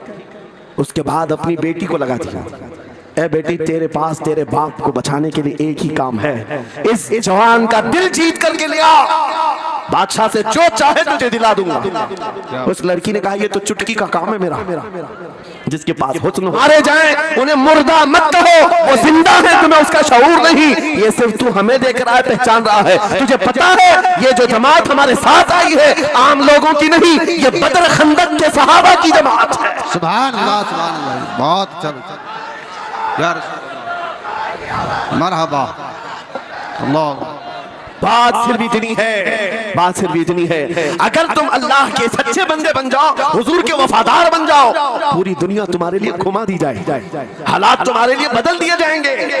थोड़े दिनों की बात है, इसीलिए इकबाल ने कहा था, सच्ची बात है नौजवानों, मेरा पैगाम ये है, अगर सुनना है तो सिर्फ इतना है, कुफ्र दम तोड़ देगा टूटी हुई शमशीर के साथ, कुफ्र दम तोड़ देगा टूटी हुई शमशीर के साथ। घर तुम निकल आ जाओ एक बार नारे तकबीर के साथ, नारे तकबीर, नारे रिसालत, नारे गौसियत, लब्बैक या रसूल अल्लाह, लब्बैक या रसूल अल्लाह, नारे तकबीर। अब बात ये सुनकर के चलो, 2 मिसालें मैंने तुम्हारे सामने रखी, एक सैयदना खालिद बिन वलीद की, एक ये 3 नौजवान भाइयों की। दोनों जगह पर भी मैंने आपके सामने रखा दुनिया ने किस जरिए से हमें खरीदने की कोशिश की। खालिद बिन वलीद के जवानों को भी दुनिया औरत और दौलत से खरीदना चाहती थी, इन 3 जवान भाइयों को भी दुनिया दौलत और औरत से खरीदना चाहती थी। आज भी वही सिचुएशन है। आज अगरचे सामने तुम्हारे सामने नहीं लाया जाता, लेकिन हर एक की मुट्ठी में इंटरनेट पहुंचा करके, गंदी तस्वीरें तुम्हारे सामने पहुंचा करके तुम्हारे ईमान को खरीदने की दुनिया कोशिश में लगी हुई है। आपको पता है पूरी दुनिया की सबसे बड़ी इंडस्ट्री पोर्नोग्राफी की है। ये बॉलीवुड और हॉलीवुड कुछ नहीं लगते उसके सामने। पोर्नोग्राफी जो और यहाँ गंदी फिल्में बनाने वाली इंडस्ट्री सबसे बड़ी है, करोड़ों अरबों डॉलर उसमें खर्च किए जाते हैं। किस वजह से? तुम्हारी आंखों की हया खत्म हो जाए, तुम्हारे ईमान का कत्ल हो जाए। आज नौजवान ये समझता है मेरी मुट्ठी में मोबाइल है, मुझे कौन देख रहा है। ये घर के अंदर तारीकी में बैठ करके अपनी आंखों का सौदा कर रहा है। इन ओरिया तस्वीरों को तुम अपनी उंगलियों के पोर से हिला हिला करके देख रहे हो। एक बात याद रखना, हो सकता है तुम्हारी माँ से पोशीदा है, तुम्हारे बाप से छुपी हुई हरकत है, तुम्हारे भाई और दोस्तों से छुपी हुई हरकत है। कुरान कहता है यअलमु खाइनतल अयुनि व मा तुख्फी सुदूर, वो अल्लाह है जो तुम्हारी आंखों की खयानत को देख रहा है, तुम्हारे दिलों में छुपे हुए हालात को भी वो जानता है। इसलिए याद रखना, आज हमारी की हुई हरकतों के लिए मेरा मौला फरमाता है फमन यअमल मिस्काल ज़र्रतिन खैरन यरा व वमन यअमल मिस्काल ज़र्रतिन शर्रन यरा, जो एक राई के दाने के बराबर भी नेकी करेगा क़यामत के दिन वो भी दिखाया जाएगा, और एक राई के दाने के बराबर बुराई करेगा वो भी दिखाया जाएगा। लुक़मान हकीम ने अपने बेटे को ये नसीहत की थी, या बुनय्या इन्नहा इन तकुन मिस्काल हब्बतिन मिन खर्दलिन फतकुन फी सखरतिन औ फी समावात औ फिल अर्द याति बिहा अल्लाह। लुक़मान हकीम उनका नाम है जिनका जिक्र कुरान में आया है, अगरचे नबी नहीं है, लेकिन अपने बेटे को क्या नसीहत किया था, बेटा अगर तू बुराई करेगा चाहे पहाड़ की चट्टान में अंदर जाकर या आसमानों में जाकर या जमीन में अंदर जाकर, कहते कहीं जाकर कर ले, याति बिहा अल्लाह, अल्लाह वो तेरे सामने लाएगा, अल्लाह तेरे सामने लाएगा। क़यामत के दिन बेआबरू होना हो, सलील और रसवा होना हो, तो फिर आपकी मर्जी। इज़ा लम तस्तही फस्ना मा शि'त, जब तुम्हारी हया निकल जाए तो तुम जो चाहो कर लो, और अगर ईमान की हया बाकी है तुम्हारे हाथ पैर कांपने चाहिए, तुम्हारे हाथों में कपकपी आ जाए मैं क्या करने जा रहा हूं। ऐ नौजवानों, आज वही सिचुएशन दोबारा आई है, तुम्हारी आंखों को खरीदने के लिए करोड़ों डॉलर लगाए गए। तुम्हें एक बात याद है, बरेली से बड़े करीब रहते हो, ये आला हजरत का इलाका है ना, आला हजरत वाले लोग हैं। मेरे आला हजरत ने 100 साल पहले कहा था, आंख से काजल साफ चुरा ले, या वो चोर बला के है, तेरी गठरी ताकी है और तूने नींद निकाली है। सुना जंगल रात अंधेरी छाई बदली काली है, सोने वालों जागते रहियो चोरों की रखवाली है। ये किसके लिए कहा था आला हजरत ने? कभी आपने सुना? हमारे एक साहब है, उनसे हमने कहा था, कभी किसी थाने में ऐसा भी केस रजिस्टर हुआ है कि किसी की आंख से काजल चुराया गया हो और आके कंप्लेंट किया हो किसी ने? आप थाने में जाकर पूछे, वो हंसेंगे। मियाँ, मोबाइल चोरी के वाकयात होते हैं, पॉकेट मार होते हैं, पैसे चोरी के होते हैं, सुन्ना चोरी, चैन चोरी, ये पहला केस सुन रहे हैं कि किसी की आंख से काजल भी चुराया। ये कैसे हो सकता है? ये इस्तिआरा है। मेरे अजीजों, मोमिन की आंख का काजल वो शीशी और डब्बी वाला नहीं, मोमिन की आंख का काजल इश्क मुस्तफा हुआ करता। क्या बात, मोहब्बत मुस्तफा है। और ये छीनने के लिए बड़े बड़े चोर बैठे हुए हैं। तुम्हारी आंखों की हया खत्म हो गई तो तुम जो चाहे करने लग जाओ। तुम्हारी आंखें अगर भटक गई, इसीलिए मेरे आका ने फरमाया अन्नज़रतु सहमुम मिन सिहामिश शैतान, नजर शैतान के तीरों में से एक तीर है। ये नजरें ही धोखा खाती हैं। फिर ये जो बेहयाई आज आम है, यहाँ तक कि ये जिस्म फरोशी पर ले आती है, औरत को उसके नंगेपन तक लाती है और मर्द को उसकी बर्बादी पर लाती है नजरें। इसीलिए दवा बताऊं अपनी नजरों को बचाने का? दवा चाहते हो? उसी आला हजरत के शहजादे ने दिया था, मुफ्ती आज़म हिंद ने दिया था। दुआ करो बारगाह रब्बुल आलमीन में कुछ ऐसा कर दे मेरे किरदिगार आंखों में, कुछ ऐसा कर दे मेरे किरदिगार आंखों में, हमेशा नक्श रहे रूए यार आंखों में। उन्हें न देखा तो किस काम की है ये आंखें कि देखने की है सारी बहार आंखों में। ऐ नौजवानों, तुमने अभी तक जमाले मुस्तफा को शायद सुना नहीं होगा, या तुम्हें देखने की वो तमन्ना आई नहीं होगी जो होना चाहिए। जिस दिन ये तमन्ना आ जाए, हर हुस्न फीका लगने लग जाए, हर खूबसूरती हेच लगने लग जाए, दुनिया की चकाचौंध पर तुम्हारा दिल कभी नहीं जाएगा। बस एक तमन्ना दिल में पैदा करो, अगर अब कोई आंखों में देखना है, एक ही चेहरा देखना है, वो आमीना के लाल का चेहरा देखना। तमन्ना है या नहीं? तमन्ना है? अगर है तो सुनो क्या था चेहरा। हजरत जाबिर बिन समूरा कहते हैं, एक दिन मैं अपने घर से निकला, मस्जिद नबवी के पास आया, 14वीं रात थी, चांद आबोताब के साथ निकला हुआ था। हजरत जाबिर बिन समूरा कहते हैं, मैं मस्जिद नबवी के करीब आया, इसी वक्त मेरे आका सल्लल्लाहु अलैहि वसल्लम अपने घर से बाहर निकल रहे थे। आपके जिस्म अतहर पर सुर्ख जुब्बा था और अमामा शरीफ था। हजरत जाबिर कहते हैं, कभी मैं रसूलुल्लाह की तरफ देखता था और कभी 14वीं के चांद की तरफ देखता था, कभी इधर देखो कभी उधर देखो। यह हदीस पाक में है। वो सहाबी कहते हैं, मैं ये दिल में सोच रहा था, उस चांद को ज्यादा हसीन कहो या इस चेहरे को ज्यादा हसीन कहो। इसी असना में मैं इधर उधर देख रहा था, फिर दिल ने ये फैसला कर लिया जिसको शायर ने कहा है, चांद से तशबीह देना ये भी क्या इंसाफ है, चांद में तो दाग है, हजरत का चेहरा साफ है।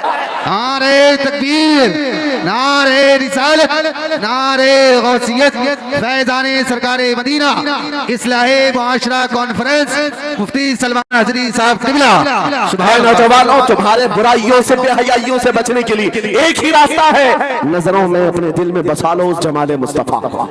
तुम्हारी रात जब हो जाए, तड़प पैदा हो जाए, अब रात के अंधेरियों में मुझे अपने मोबाइल की स्क्रीन पर ये गंदी और बेहयाइयां देख करके नहीं सोना है, इसलिए के। ये एक बात बता दूं नौजवानों, ये गुनाह इसकी लज्जत थोड़ी सी होती है, ये खुजली की तरह है, खुजाओ तो अच्छा लगता है, हाथ छोड़ दो तो फिर जलन शुरू हो जाती है। ये वैसी ही है, चंद मिनटों की लज्जत है, हमेशा का दाग धब्बा छोड़ जाती है।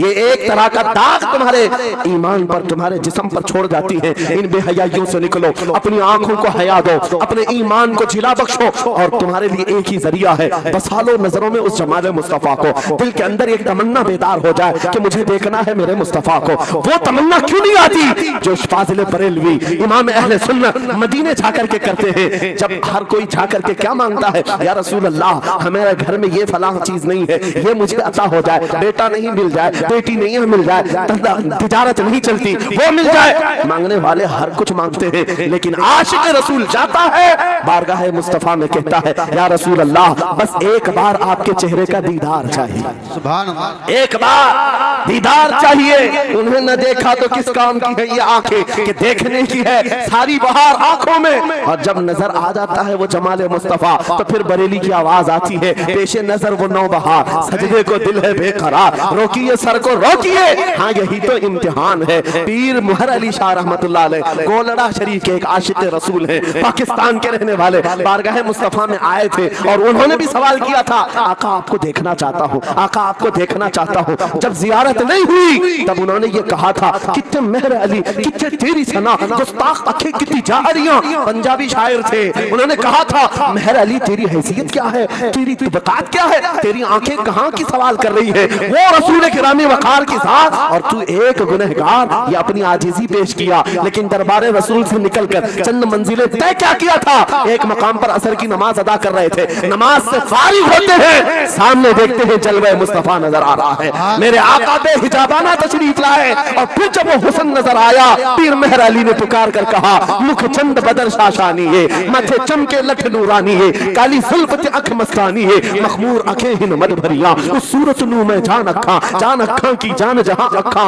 सच अखा रब दी शान अखा, उस शान तो शाना सब नबिया। सुभान अल्लाह मा अजमलका मा अकमलका मा अहसनका, कितने मेहर अली कितने तेरी सना, गुस्ताख अखी कितनी जाड़ियां। ये पंजाबी शायर थे, लेकिन बरेली के हस्सानुल हिंद आशिक रसूल ने जब मेरे आका को देखा था, वापस आकर के क्या कहा था पता है, यूं कहा था, वो कमाल हुस्न हुजूर है कि गुमान नक्श जहां नहीं, यही फूल खार से दूर है, यही शम्मा है कि धुआं नहीं, तेरे आगे यूं है दबे लचे फसहा अरब के बड़े बड़े, कोई जाने मुंह में जुबान नहीं बल्कि जिस्म में जान नहीं, करूं मदह अहले दुअल रजा, पड़े इस बला में मेरी बला, मैं गता हूं अपने करीब का, मेरा दीन पारे ना नहीं। वो बरेली के इमाम ने पुकार पुकार कर कहा था, मेरा नबी कैसा दिखता है, मेरा नबी कैसा है तुम्हें पता है, सारे अच्छों में अच्छा समझिए जिसे, है उस अच्छे से अच्छा हमारा नबी, सारे ऊंचों से ऊंचा समझिए जिसे, है उस ऊंचे से ऊंचा हमारा नबी।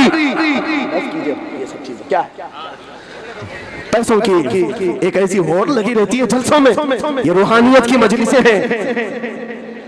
माल की तरफ तवज्जो न किसी ईमान वाले की हो न सुनने वाले की हो। अगर ज्यादा खुशी आए, नोट नहीं, जज्बा ऐसा बेकार हो, खड़े होकर के कहे या रसूल अल्लाह मैं अपने जान और माल और तन मन के साथ आपके कदमों पर कुर्बान होने को तैयार।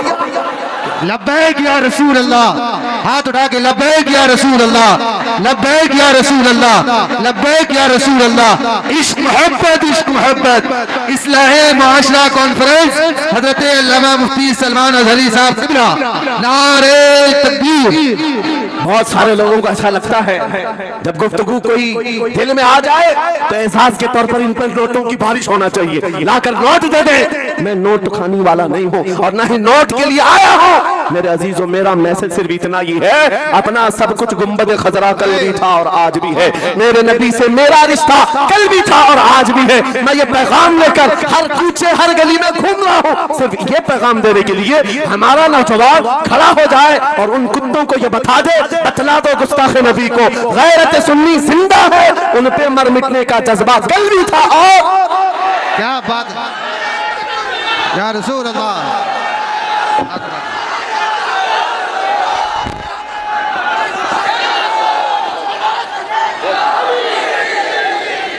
मेरे अजीजों, ये ईमान की हरारत है, ये ईमान का जोश है, और इसी से दुनिया खौफजदा है। हाँ, हम जानते हैं हमारी जुबानों पर ताले लगाने के लिए पूरी ताकतें एड़ी चोटी का जोर लगा चुकी।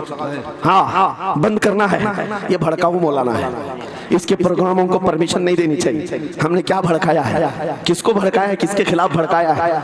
मैं 6 महीने में 150 से ज्यादा जलसों को खिताब करके आ रहा हूँ। किस जगह फसाद कराया, किस जगह पर हालात खराब कराए? कहीं नहीं। इनको भी पता है अच्छी तरह से फसाद नहीं हो रहा है। सोने वाला मोहम्मद अरबी का शेर अगर जाग गया इनकी बातों से, तो इकबाल ने कहा था, निकल करके सहरा से जिसने उलट दिया था तख्ते रोमा को, सुना है कुर्सियों से मैंने कि वो शेर फिर होशियार होगा।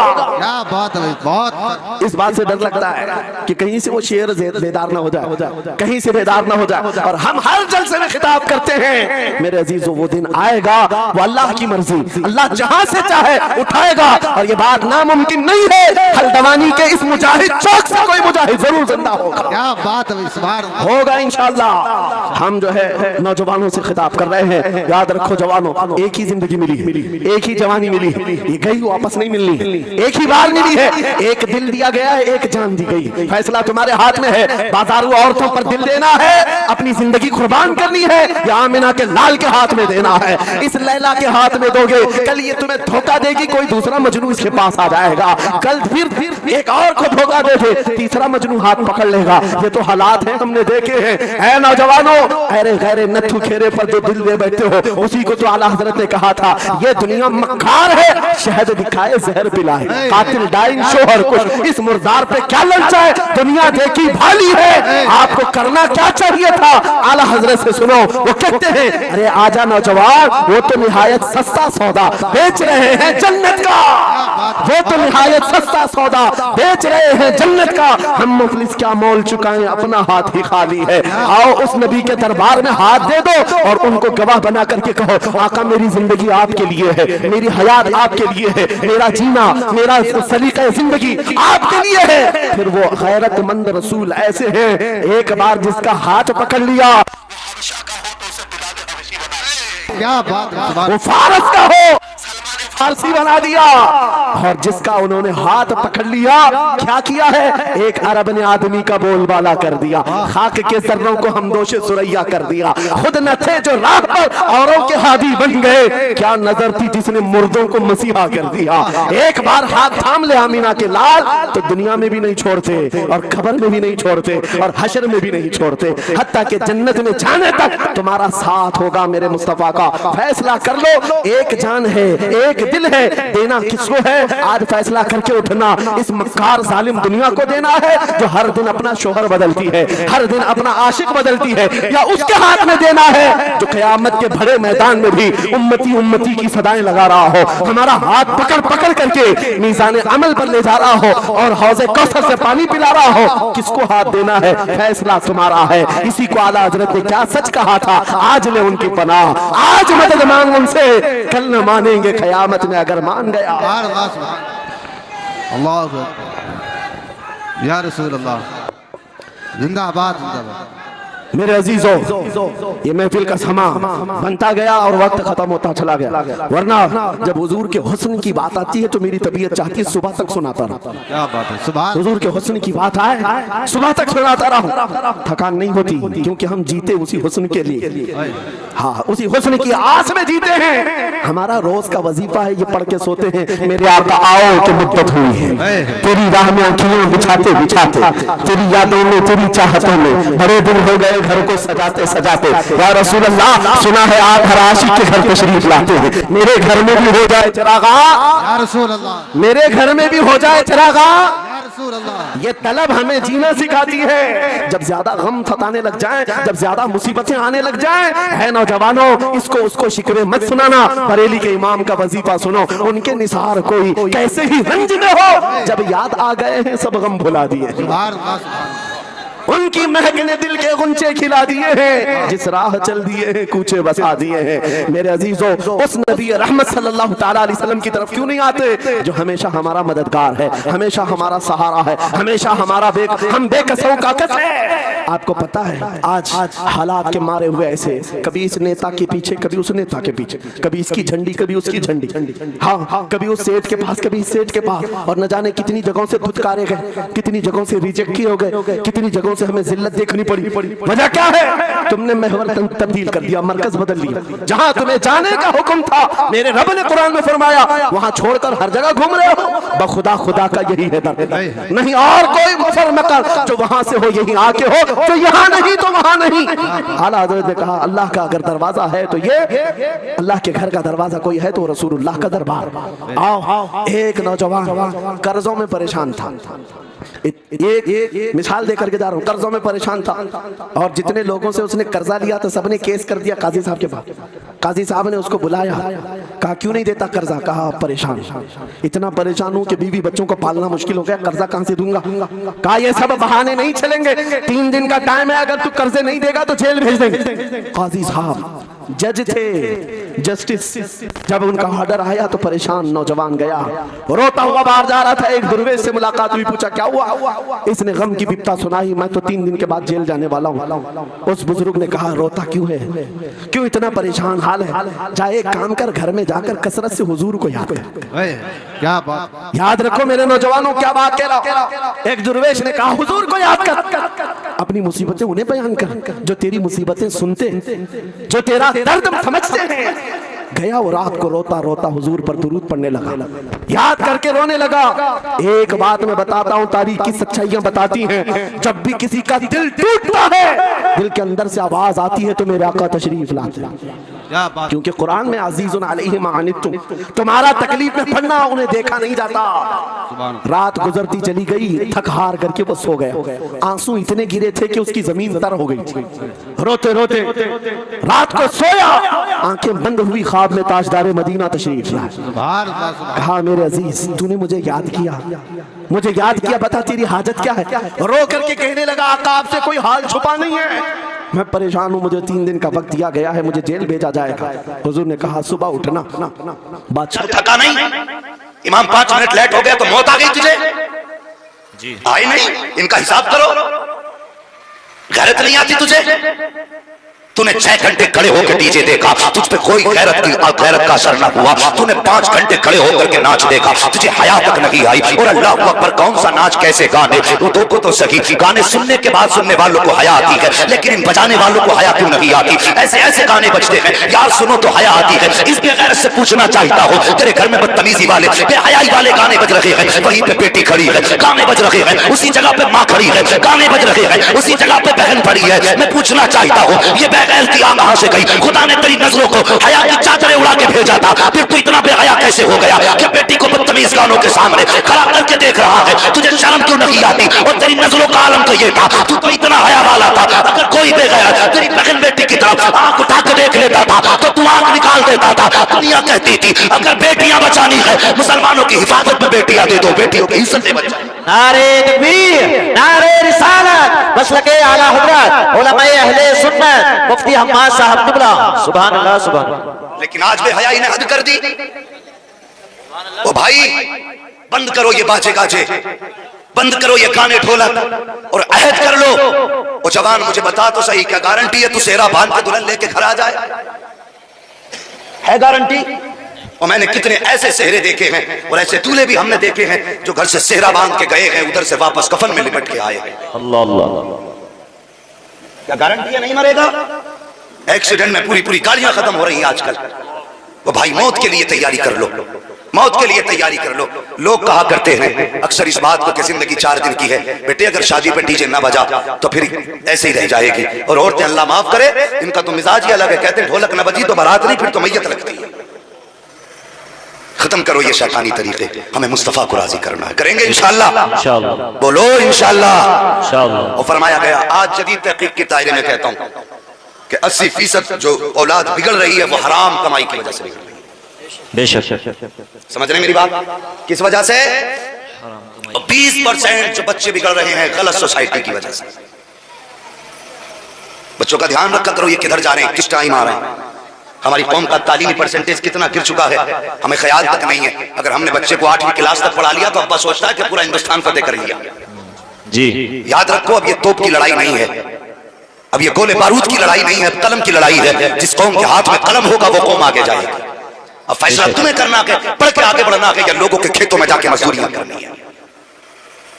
आज हमारी कौम का अजीब हाल है, 100-200 रुपए की खातिर, 100-200 रुपए की खातिर यार बच्चों का फ्यूचर बर्बाद कर रहे हैं, मुस्तकबिल तबाह कर रहे हैं। आलू गड़वाने भेज दिए खेत में, काम कराने भेज दिया, 200 रुपए शाम को लेके आएगा। हमारा शरीफ का एक नारा है, आधी रोटी खाएंगे बच्चों को पढ़ाएंगे। इसी से समझ लेना चाहिए तालीम कितनी अहम है। अगर फाते रहना पड़े तो फाते कर लो, अगर भूख बर्दाश्त करनी पड़े तो पढ़ लो। अगर चाहते हो कि औलाद तुम्हारी ऐश करे और अपना हक हासिल करे तो तालीम से पीछे मत हटो, ऐद कर लो। अगर कुछ भी कीमत चुकानी पड़े चुकाएंगे, लेकिन औलाद को मजदूर ना बना करके इसके हाथ में कलम थमाए। सुभान अल्लाह बेशक। कोशिश करो आगे बढ़ो, तालीम की तरफ बढ़िए। अब वो दौर नहीं रह गया है कि मजदूरी से पेट भर जाएगा। क्या करोगे, कुछ दिनों के बाद सारे काम कंप्यूटर से होंगे, हाथ पे हाथ रखोगे मजदूरी नहीं मिलेगी, ये याद रखना। मजदूरी नहीं मिलेगी, सफाइयां भी मशीनें करेंगी, तो तुम किधर जाओगे? तुम्हें तो कोई मजदूरी भी देने तैयार नहीं होगा। और कितने जाहिल लोग हैं जो कहा करते हैं मुसलमानों को नौकरियां दी नहीं जाती है। मैं अक्सर कहा करता हूं कि यार किसी मर्ज की दवा बन जा, मरीज ढूंढते ढूंढते खुद तेरे घर पे आकर रुके। बन तो सही किसी मर्ज की दवा, और तू खुद पक्का फोड़ा है तो तुझे कौन पकड़ने आएगा? तुझे हाथ लगा के मुसीबत थोड़ी मोल लेनी है। आगे बढ़िए, तालीम हासिल कीजिए। और भाई जो पैसा गलत रास्तों में बर्बाद कर रहे हो वो पैसा कौम की तालीम पे लगाओ, बच्चों की तालीम पे लगाओ। मानना कि यार तेरी शादी पे डीजे ना बजा, कोई तुझे प्रधान नहीं कहेगा, कोई तुझे खसाब नहीं कहेगा, कोई तुझे सेठ नहीं कहेगा, लेकिन आज ना सही कल तेरे बच्चे को जब लिबास में देखेगा, हाथ में कलम देखेगा, कदम में पावर देखेगा, जबान में कुव्वत देखेगा, तो आज भले तुझे जलील समझे, लेकिन कल तुझे हाथ उठा के सलाम करेगा और कहेगा ये वो जा रहा है जिसने फटे कपड़े पहने थे लेकिन बेटे की तकदीर को फटने न दिया था, इसके मुकद्दर को चमकाया था। आज सलाम करे ना करे, कल तेरे बेटे की तरक्की देख के दुनिया तुझे सलाम करती नजर आएगी। जिंदाबाद जिंदाबाद, क्या कहने हैं, बहुत हो। सुभान अल्लाह। परवाह ना करें, लेकिन बच्चों को पढ़ाइए, आगे बढ़ाइए। मैं क्या अर्ज कर रहा था, याद है आपको कि हर शर्त पे निकाह किया, सादगी के साथ निकाह किया, और जब ये दो पौधे मिले और चमन बना हो, इस चमन में जो फूल खिला तो दुनिया कह उठी कि अब्दुल कादिर जिलानी आ गए हैं। हाय हाय, सुभान अल्लाह। सरकार वो से पाक की जिंदगी, अल्लाह अकबर, पूरी जिंदगी सरकार वो से पाक की देखिए। बेशक करामतें उनके इशारों पर थी, जो कह देते थे वो निजाम बन जाता था, जो बोल देते थे वो कानून बन जाता था। ये पावर सरकार वो से पाक के पास थी। आज भी मुसीबत में कभी भी हो बगदाद वाले का नाम पुकारो, जबान बंद बाद में होती है, मदद बगदाद से पहले आ जाया। सुभान अल्लाह सुभान। ये आज भी है, हाँ, ये शान सरकार बगदाद की है। अल्लाह अकबर। आज अगर ये मौलाना लोग उलमा इकराम समझाएं भाई गाने ना बजा, तो कहते हो तुम ही जन्नत में चले जाइयो, ये गए हो तुम ही जन्नत में चले जाइयो। वो जबान को लगाम दे, तुझे पता तूने क्या कह दिया, हो जन्नत में चले जाइयो। आज भी बरेली से आवाज आती है, आज ले उनकी पनाह, आज मदद मांग उनसे, कल ना मानेंगे कयामत में अगर मान गया। आज मान ले मुस्तफा को और मुस्तफा की, हम मुस्तफा को तो मानते उनकी मानने तैयार हैं। ये फर्क है, सहाबा मुस्तफा को भी मानते थे और मुस्तफा की भी मानते थे। आज हम मुस्तफा को मानते हैं, मुस्तफा की नहीं मानते। ये मिजाज हो गया हो भाई, मुस्तफा को भी मानो मुस्तफा की भी मानो। हुजूर को भी मानना है और जो उन्होंने कहा उनकी बात को भी, उनकी बात को भी बोले, उनकी बात को भी मानना है। खाते हैं तेरे दर का, पीते हैं तेरे दर का, दाना है पानी है तेरा पानी, दाना है तेरा दाना। हम तो खाते ही हुजूर का है, फिर हुजूर की क्यों नहीं मानेंगे? अल्लाह अकबर। सरकार वो से पाक के दौर में भी गवैया था। आज तो अल्लाह माफ करे, सब माइक का कमाल है, किसी को हुनर आता हो ना आता हो, इसी को ने सबको बना दिया गवैया। लेकिन पहले का दौर जो था वो मशीनों पे नहीं था, वो हुनर थे अपने गलों के, वो पढ़ते थे, वो बोलते थे, तो उनके गलों की असल गुलकारी होती थी।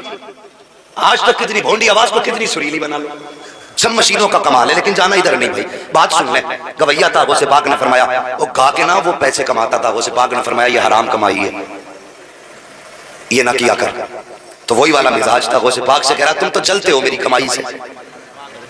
कौन कह रहा है? गवैया। और कह किससे रहा है? उससे जो इशारा कर दे तो जिंदगी मौत में बदल जाती है। बेशक। जो कह दे तो मौत जिंदगी में बदल जाती है। उससे कह रहा तुम जलते हो मेरी कमाई से, मुस्कुराए आगे बढ़ गए। फिर मुलाकात हुई, फिर कहा यार छोड़ दे, काम बुरा है, गाने ना गाया कर। फिर उसने कहा नहीं जी, फिर हद ये हो गई कि उसने चौराहे पे बुराई करना शुरू कर दी। लेकिन मेरे गौसे पाक अल्लाह अकबर न कभी बद्दुआ दी है, न कभी गाली दी है, न कभी हाथ उठाया है। आप कहते आगे बढ़ जाते, लेकिन मुखालफत शुरू कर दी। लेकिन याद रखिए साहिब, ये सारे कमाल गलों के होते हैं। आखिर कब तक? आज जवानी आप मुझे सुन रहे हो, कल जब बुढ़ापा आएगा ये गला साथ नहीं देगा, सांसें भी रुकने लगेंगी, आवाज टूटने लगेगी। कल कोई मेरी बात सुनने के लिए तैयार नहीं होगा। आज बुला बुला के सुन रहे हो, कल आने के बावजूद भी कोई सुनने को तैयार नहीं होगा। और दूर वालों को तो छोड़ो, अपने भी आवाज नहीं सुनते हैं। जब बुढ़ापे के असरात जाहिर होते हैं, मुझे पता तो सही ये जिंदगी कब तक है, इस पे इतराना कब तक है। जिस दिन बुढ़ापा आ गया सारे ऐश भूल जाओगे। जब बुढ़ापा अपना शिकंजा कसेगा, दुनिया भर के ऐश व इशरत के तमाशे भूल जाओगे। अल्लाह अकबर। जब कल ये हाल होना है तो फिर आज ही क्यों ना बचा जाए। वो से बात फरमाते हैं यार गाने न गाया कर। उसने कहा तुम्हें जलन है मेरे गाने से, तुम तो जलते हो मेरी कमाई से। आप आगे बढ़ जाते। फिर वो दिन भी आया कि बुढ़ापे ने शिकंजा कसा। अब हर चीज कमजोर होने लगी, गला भी कमजोर है, रगे भी कमजोर है। अब गाता है तो बनता नहीं है, अब बोलता है तो अच्छा नहीं लगता है। जब सास ने साथ छोड़ दिया तो फिर लोगों ने भी सुनना छोड़ दिया। जब तक कमाई थी औलाद खिदमत करती रही, लेकिन जब कमाई खत्म हो गई तब औलाद को भी बाप बोझ लगने लगा। इतना बुरा लगने लगा, इतना बुरा लगने लगा कि औलाद ने घर से निकाल दिया। जब औलाद ने घर से निकाला, दर बदर खाने लगा, इधर उधर मांगने लगा। कुछ लोगों ने कहा ये वो है जो सरकार गौसे पाक की मुखालफत किया करता था, चलो इसको दरवाजे से टुकड़े नहीं देना है। अब लोगों ने नफरत करना शुरू कर दी। जब इसको ये महसूस हुआ कि अगर यहाँ मर गया तो कोई कांधे को कांधा लगाने तैयार नहीं होगा, कोई जनाजा उठाने तैयार नहीं होगा, चलो चल के कब्रिस्तान में बैठ जाते हैं, वहीं मर के वहीं कब्र में पड़ जाएंगे, वहीं पे पड़े रह जाएंगे। अगर कोई कांधा ना भी लगाएगा तो कोई बात नहीं है। ये सोच के कब्रिस्तान में जाकर के बैठा है। कल जब जवानी की गौस की बात नहीं मानी, आज जब बुढ़ापा आ गया है, बदन पे मक्खियां बैठ रही है, गंदगी का आलम इतना है, हर शख्स नफरत कर रहा है। लेकिन इत्तेफाक से एक दिन वक्त के ताजदार सैयदी सरकार गौसे पाक का गुजर उसी कब्रिस्तान के दरवाजे से हो रहा है। जैसे निगाह सरकार गौसे पाक की इसकी तरफ उठती है, पीछे से इसको देखा है, मेरा गौस अल्लाह अकबर उस नबी का शहजादा है जिसके अपने इल्म का आलम ये है, और कोई गैब क्या तुमसे निगाहों भला, जब ना खुदा ही छुपा तुम पे करोड़ों दूर। नारे तकबीर, नारे रिसालत, मसलके आला हजरत उलमाए अहले सुन्नत फैजान औलियाए किराम हजरत अल्लामा मुफ्ती हम्माद साहब किबला सुभान अल्लाह सुभान अल्लाह। बहुत पाक ने इसको देखा, बदन पे मक्खियां है, गंदा लिबास है, देख करके मुस्कुराए आगे बढ़ गए। कौन कहता है कि इल्म और फकीरी में फर्क होता है? सरकार गौसे पाक किसी मजार से वली नहीं बने हैं, चादरों से वली नहीं बने हैं। सुनो तो सही, सरकार गौसे पाक अपने वक्त के जय्यद आलिम दीन थे। अल्लाह अकबर दरस हदीस गौसे पाक दे रहे हैं, दरस कुरान गौसे पाक दे रहे हैं। अल्लाह अकबर हजारों की तादाद में सरकार गौसे पाक के शागिर्द हैं। इतने बड़े आलिम हैं सरकार गौसे पाक। जरा गौर करना प्यारे, आप आए मदरसे में, बच्चे दरसगाह में बैठे हुए हैं, गौसे पाक आकर के बैठ जाते हैं। आपने 100 दिरहम की थैली निकाली है, निकालने के बाद एक शागिर्द के हवाले की और फरमाने लगे लो इसे लेकर के चले जाओ, फला कब्रिस्तान में बैठा हुआ है शख्स, उसकी गोद में जाके रख देना, अगर नाम पूछे तो नाम ना बताना। अल्लाह अकबर, मेरी कौम में पूछना चाहता हूँ, वक्त का गौसुल आजम है, इतना बड़ा ताजदार है, अगर इशारा करते तो मिट्टी को सोना बना दे। ये शान सरकार गौसे पाक की है। लेकिन कहते हैं जब ये थैली देना तो मेरा नाम मत दे लेना। कहा हुजूर किस लिए? कहा अगर मेरा नाम बताओगे तो वो गरीब शर्मिंदा हो जाएगा, वो उसको शर्म आ जाएगी। फरमाया मेरा नाम मत बता देना। आज हमें नाम का इतना शौक है कि अगर रमजान में इफ्तारी कराते हैं तो 6 मरतबा मस्जिद में ऐलान हो रहा है। अगर गरीब की मदद कर रहे हैं तो कैमरे वाले पहले बुलाए जा रहे हैं। अगर किसी के काम आ रहे हैं तो गरीबों की वीडियो पहले बनाई जाती है। ओ यार रमजान का महीना आएगा, तुम देखोगे कोई कंबल बांटेगा, कोई अमीर कपड़े बांटेगा, गरीब लाइन में खड़े होते हैं, अमीर साहब आते हैं, आने से पहले कैमरे लग जाया करते हैं। कुछ लोगों ने भी कपड़े तकसीम किए थे, वीडियो वायरल किया गया, फोटो डाले गए, हर फोटो को आप देखिए, देने वाले की नजरें उठी है, लेने वाले की नजरें झुकी है। मुझे पता तो सही, अगर तुझे अमीर बनाया गया है तो किसी की इज्जत उछालने के लिए नहीं बनाया गया है। अगर तुझे दौलत दी गई है तो गरीब को रुस्वा करने के लिए नहीं दी गई है। अगर तेरे पास ताकत है तो किसी कमजोर की इज्जत का जनाजा ना निकाल। मुझे पता तो सही, इसी गरीब की लाइन में अगर खुदा ना करे तेरी बेटी खड़ी हो और उसका वीडियो बना करके सोशल मीडिया पे वायरल किया जाए तो बता तेरे दिल पे क्या गुजरेगी, तुझको कैसा लगेगा।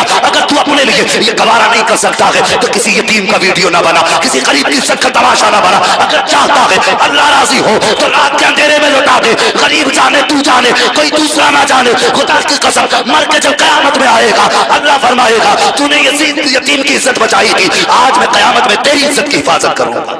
सुभान अल्लाह, जिंदाबाद जिंदाबाद। बहुत खूब। तो छुपा के लिया करो, छुपा के दिया करो। हज़रत आयशा सिद्दीक़ा रज़ी अल्लाह तआला अन्हा आपके घर के आगे गरीब था, पता चला उसने 4 दिन से कुछ नहीं खाया। अम्मा आयशा सिद्दीक़ा, अबू बकर सिद्दीक की बेटी, ये कौन है? एक दिन किसी ने कहा, हुजूर आपके बाद अगर शरीयत का कोई मसला पूछना हो तो हम कहाँ जाएंगे? हुजूर मुस्कुराए, मुस्कुरा के फरमाया, मेरे बाद अगर तुम्हें शरीयत के किसी मसले की जरूरत पड़ जाए तो मेरी आयशा के पास आ जाना। जो जरूरत आज मोहम्मद पूरी करता है, कल ये जरूरत आयशा पूरी करेगी। सुभान अल्लाह, सुभान अल्लाह। ये शान हज़रत आयशा सिद्दीक़ा की। फरमाती है अपने गुलाम से ले जा और ले जा करके फला मकान में जो बंदा रह रहा है उसने 4 दिन से कुछ नहीं खाया। आपने फरमाया ये जो लेके जा रहा है हाथ में मत देना और नाम भी मत बताना। ये भी बताना किसने दिया है। गुलाम कहने लगा, मोहतरमा ये तो समझ में आ गया, उम्मुल मोमिनीन के नाम बताऊंगा तो पोल खुलेगी, मगर ये बताइए हाथ में क्यों ना दूं? तो सुनो तकवा किसे कहते हैं। आपने पूछा कि मोहतरमा उम्मुल मोमिनीन बताइए हाथ में क्यों ना दूं? हजरत आयशा से आंसू का एक कतरा गिरा, अल्लाह की रहमत खुद तेरा तवाफ करने लग जाएगी, लेकिन शर्त है आंसू लाओ। हम कब रोते हैं? नुकसान हुआ फसल में तो हम रोए, आलू गले तो हम रोए, फसल मरी तो हम रोए, बिजनेस ठप हुआ तो हम रोए, हमारे घर में मैयत हुई तो हम रोए, हमें कारोबार में नुकसान हुआ तो हम रोए, हमें चोट लगी तो हम रोए। अगर नहीं रो पाए तो अल्लाह की बारगाह में नहीं रो पाए। तुम्हारा रब कितना करीम है, कभी सोचा तुमने? कितना मेहरबान है, कभी गौर किया? अल्लाह अकबर। हजरत उमर फारूक आजम का दौर है, हजरत उमर फारूक आजम का दौर। बाप बेटे हजरत उमर से मिलने आ गए और आने के बाद बैठे हजरत उमर फारूक आजम ने दोनों का चेहरा देखा और देखने के बाद आपने कहा, मुझे ताज्जुब हो रहा है कि तुम दोनों बाप बेटों का चेहरा बिल्कुल एक सा है। बाप कहने लगा, हजरत ये कोई ताज्जुब वाली बात नहीं है, इससे ताज्जुब खेज बात तो वो है जो मैं आपको बताऊंगा। आपने फरमाया बता। उसने कहा, हजरत जी मेरा बेटा है, लेकिन इसका चेहरा मुझसे मिलता जुलता है, लेकिन इससे ज्यादा ताज्जुब की बात आप सुनिए। कहा कौन सी? कहने लगा, ये माँ के शिकल में था, माँ के पेट में था। मैं तिजारत के लिए जाने लगा, मैं जब निकला घर से मेरी बीवी दरवाजे पे आ गई। और सुनो बाय बाय टाटा कहने वालों, हमारा इस्लाम कितना कीमती है। हाँ, कितना कीमती मजहब है हमारा। डॉक्टर इकबाल ने कहा था, तेरे दामन में है किसलालो जवाहर की कमी, तू किसी और के दामन की तरफ क्यों देखे? तुम्हें हुजूर ने क्या ना दिया?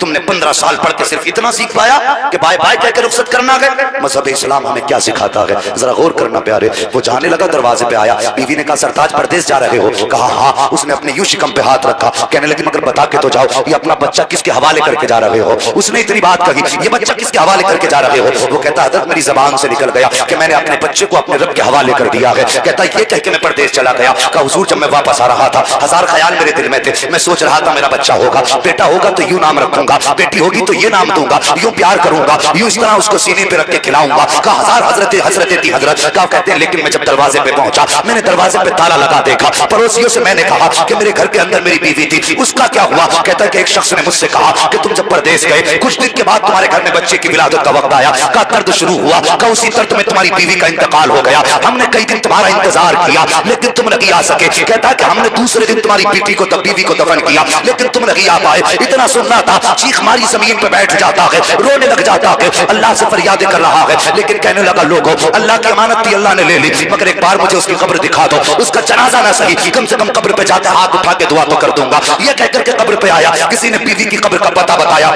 वहां खड़ा हुआ है, हाथ उठाए रो रहा है, अल्लाह अकबर। जब ये वापस पलटने लगा तो इसको ऐसा लगा जैसे कब्र में आग जल रही है। इसके जहन में ख्याल आया, मेरी बीवी की कब्र में आग है। ये वापस पलट तो आया, लेकिन सोचता रहा कि आग क्यों लग रही है? मेरी बीवी तो पारसा थी, कभी नमाज भी कज़ा नहीं करती, कभी चुगली भी नहीं करती है, कभी ग़ीबत भी बीवी ने नहीं की है, कभी शौहर की नाफरमानी भी बीवी ने नहीं की। मगर बता तो सही या अल्लाह, मेरी बीवी पे आजाद क्यों आ रहा है? ये बिस्तर पे लेट के सोचता रहा, लेकिन दिल नहीं माना। बोरिया उठाई, फावड़ा उठाया, कब्रिस्तान गया, मिट्टी हटाई, ख्याल आया देखूंगा किस अज़ाब में मुब्तला है। कहता मैंने मिट्टी हटाई और हटाने के बाद तख्ता हटाया, हैरत में था। कहता हज़रत क्या बताऊं, मैंने क्या देखा? कफन भी सलामत है, बदन भी सलामत है। मैंने फिर सोचा ये मेरे जहन की पैदावार होगी, ये ख्याल होगा मैंने जो आपको देखा। कहने लगा, मैं उठ के खड़ा हो गया। का कुछ देर सोचा मैंने, अचानक कब्र के अंदर से बच्चे के रोने की आवाज आ जाती है। अल्लाह अकबर ये कहता है, जैसी बच्चे की रोने की आवाज आई, मैं कब्र में उतर गया। बच्चे का प्यार का बर्दाश्त न कर सका। मैंने क्या देखा? बच्चा माँ के सीने पर लेटा हुआ रो रहा है। अल्लाह अकबर ये कहता, हज़रत मैंने इस बेटे को कब्र से निकाला, सीने से लगा के खड़ा हो गया। मैंने कहा, या अल्लाह तेरा शुक्र है, तूने मेरे बेटे को जिंदगी बख्श दी है। आवाज आई थी, वो कहते हैं हुजूर आवाज आई थी गैब से, कोई कह रहा था नादान, याद कर उस वक्त को जब तू परदेश जाने लगा था। तेरी बीवी ने कहा था, इस बच्चे को किसके हवाले करके जा रहे हो? तब तूने कहा था, रब के हवाले करके जा रहा हूं। आवाज आई थी और आप कहने वाले ने कहा था, तूने सिर्फ बच्चा हमारे हवाले किया था, ये बच्चा जिंदा लौटा रहे हैं। अगर तू हमें अपनी बीवी भी हमारे हवाले कर देता तो उस वक्त तक मौत ना आती जब तक हम तुम दोनों को दोबारा मिला नहीं देते। नारे तकबीर, नारे रिसालत, नारे गौसियत, मसलके आला हजरत फैजान औलियाए किराम हजरत अल्लामा मुफ्ती हम्माद साहब किबला। सुभान अल्लाह, सुभान अल्लाह। भाई परदेश जाया करो तो टाटा ना बहुत खूब। भाई ना कर। जब जब रुखसत होने लगो दरवाजे पे आओ, बीवी को फी अमानिल्लाह कहो, बीवी आपको फी अमानिल्लाह कहे। और औरतों का ये किरदार नहीं होना चाहिए हाथ में बेला ने शोहर परदेश जा रहा, दुनिया भर की गाली में डाली, जा लौट के ही ना, इतनी शिकल ही ना दिखाई दे, तेरी मुंह ही नहीं देखना चाहती। इधर से वो भी कहता जा जा मुझे भी नहीं देखनी। भाई इससे बेबरकती आती है, घर की बरकतें उड़ जाती हैं। होना तो ये चाहिए, हमारा इस्लाम ये कहता है मियां बीवी एक दूसरे से जुदा हो तो बीवी आयतुल कुर्सी पढ़ के दम करे शोहर के ऊपर, शोहर आयतुल कुर्सी पढ़ के दम करे बीवी के ऊपर। तो मुफस्सिरीन फरमाते हैं मौत भी दोनों को एक दूसरे से जुदा नहीं कर सकती है। जब तक वापस नहीं आ जाएंगे उस वक्त तक मौत भी नहीं रोकेगी। मगर ये अमल तो करें हम। हजार बदुआएं दे के शोहर घर से निकला, हजार गालियां सुन के बीवी घर में बैठी है, ऐसे बरकतें आएंगी। और यार अगर शोहर परदेश जाए, घर से बाहर निकले, औरत का काम तो ये फी अमानिल्लाह कहे, घर में आए, आने के बाद मुसल्ला बिछाए, 2 रकात नमाज पढ़े और रब की बारगाह में अपना दुपट्टा फैला के कह दे अल्लाह मैंने अपना शोहर तेरी राह में दे दिया है, तेरे हवाले कर दिया है, मेरे मालिक मुझे सुहागन छोड़ के गया है तो सुहाग के जोड़े में मिला। ये दुआ करे औरतें। इंशाअल्लाह अगर जिंदगी रहेगी तो इस्लाही गुफ्तगू कभी फिर तफसील के साथ होगी। ये सरकार बगदाद है कि दुश्मन को भी नवाज रखेंगे। वो भाई अपनों को माफ करने का जज्बा रखो। अगर भाई भाई को माफ नहीं कर सकता तो फिर मोमिन कहलाने का हकदार नहीं। हाँ, अपनों को माफ करने का जज्बा रखो। वो सिपाक का मुखालिफ है, चौराहे पे बुराई करता है, लेकिन वो सिपाक के दिल में जगह देखिए। हमारे अखलाक अच्छे होंगे, दीन सिमटेगा नहीं, दीन फैलेगा। और जब दुनिया देख रही है भाई भाई का गला काट रहा तो सोचता है इनसे तो हम ही अच्छे। अपनों को माफ करो, भाई भाई पर रहम करे। फरमाया गया या अय्युहल्लज़ीना आमनू उदखुलू फिस्सिल्मी काफ़ा, ईमान वालों पूरे पूरे इस्लाम में दाखिल हो जाओ। हाँ, ये फितरतें छोड़ दो, दरंगी छोड़ दे, एक रंग हो जा, सरासर मोम हो या फिर सरासर संग हो जा, यकदरकीर मोहकम कीर। अगर मुस्तफ़ा के होना है तो फिर मुस्तफ़ा के हो जाइए और अहद कर लीजिए। अगर कानों से हुजूर को तकलीफ है तो मर जाएंगे, लेकिन दरवाजे पे गाने नहीं बजने देंगे। ये है ईमान। और अगर गाने बजाते और कहते हुजूर का दामन नहीं छोड़ेंगे तो झूठे हो और हुजूर की बारगाह में झूठ बोल रहे हो। अल्लाह तौफीक दे तो हुजूर से प्यार कीजिए, दुआ करो अल्लाह मौत दे तो मदीने वाले की मोहब्बत में मौत अता फरमाए। बस हम सबको मौला करीम सरकार गौसे पाक की गुलामी में कबूल फरमाए। और दुआ करते हैं या अल्लाह कादरी कर, कादरी रख, कादरियों में उठा, कदर अब्दुल कादिर कुदरत मा के पास। वो हर दिन गौसे पाक की 11वीं किया करता था और जब बड़ी 11वीं आती थी तो वो लंगर किया करता था, बहुत बड़ा लंगर। उसके दरवाजे के सामने गैर मुस्लिम रहा करता था। उसने कहा यार ये क्या मामला है, तुम साल में एक मर्तबा लोगों को खाना खिलाते हो, पैसा तकसीम करते हो, दौलत लुटाते हो। उसने कहा कि तुझे पता नहीं आज ये हमारे बड़े पीर की 11वीं शरीफ है। क्या बात है, वाह वाह वाह। बड़े पीर की 11वीं शरीफ है। का मिलता क्या है? का जो उनकी 11वीं करता है वो जहन्नम की आग से महफूज हो जाता है, सुभान अल्लाह, सुभान अल्लाह। दोज़ख की आग से महफूज हो जाता है।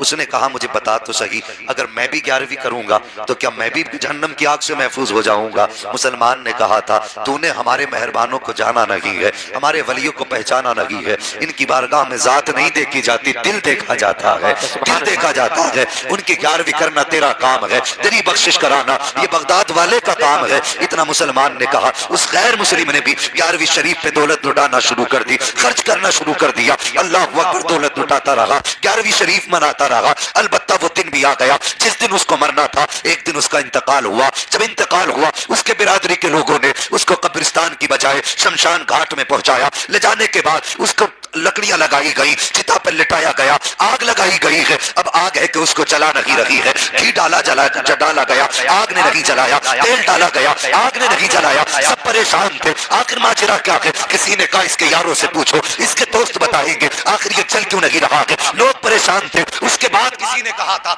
बताओ तो सही इसका यार कौन है? तब किसी ने बताया ये किसी मुसलमान से दोस्ती करता था। जब पता चला इसका दोस्त कोई मुसलमान है, उसके बाद उससे पूछा बता क्यों नहीं जला रही है? तो उसने कहा तुम नहीं जानते ये बगदाद वाले से प्यार करता है। जब मौत का वक्त आया था तो इसके सामने बगदाद वाला गौस आया था, वो कलमा पढ़ा के गया है। एक तेल तो क्या है, तुम ना कोई केमिकल लगा दो, इसे आग जला नहीं सकती, इसलिए कि इसने दामन बगदाद वाले का थामा है। तो उनका दामन थाम लेता है तो ताकत लगी तो उसके आग जला सकता है। क्या बात है, नारे तकबीर, नारे रिसालत, मसलके आला हजरत उलमाए अहले सुन्नत मुफ्ती हम्माद साहब किबला, नारे तकबीर, नारे रिसालत, वाह वाह, बहुत खूब।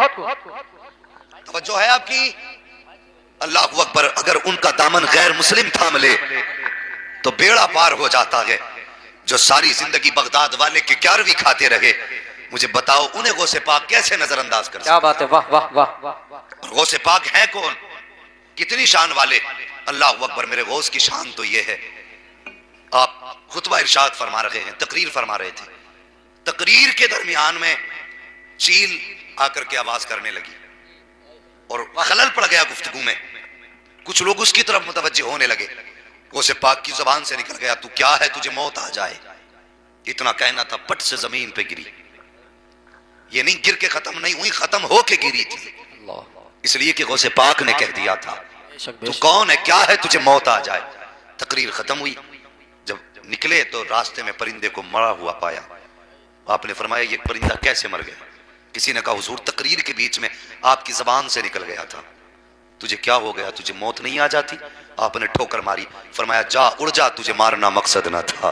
इतना कहने की देर थी वो परिंदा हवाओं में उड़ जाता। क्या बात है, सुभान अल्लाह। अल्लाह अकबर। तुम उस कोर्स की 11वीं करने बैठे हो, खुदा की कसम जरा सोचो तो सही, उसके वालिद भी शान वाले हैं, वालिदा भी कितनी शान वाली है, जरा गौर करना प्यारे। वालिद का नाम अबू साले है, पूरी रात खड़े होकर कयाम में गुजारते हैं, पूरा दिन हालत रोजा में गुजारा करते हैं। एक दिन हालत थी रोजे की, भूख की शिद्दत थी, कई दिन से कुछ नहीं खाया था, दरिया के किनारे पे गए ताकि थोड़ा सा पानी पिए और अपने रोजे के अफ्तार कर ले।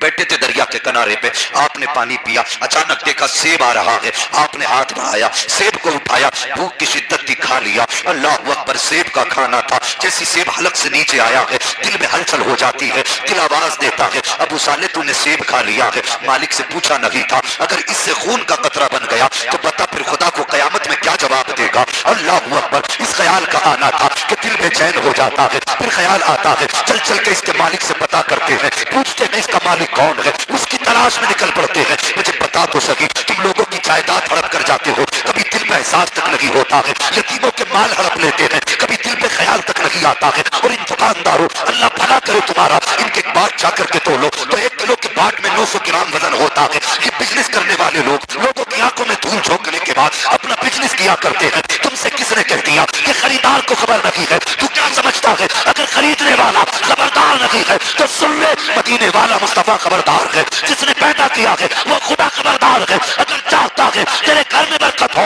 तो धोखा ना दे, धक्का दे दे, किसी के साथ बुरा ना कर, हक के साथ भला कर। खुदा की कसम, जब तू दूसरों के साथ भला करेगा, पैदा करने वाला खुदा तेरे साथ भला करेगा। वाह वाह वाह वाह, क्या बात है, वाह वाह, बहुत खूब, माशाअल्लाह। दिन दहाड़े चोरियां बात है, वाह।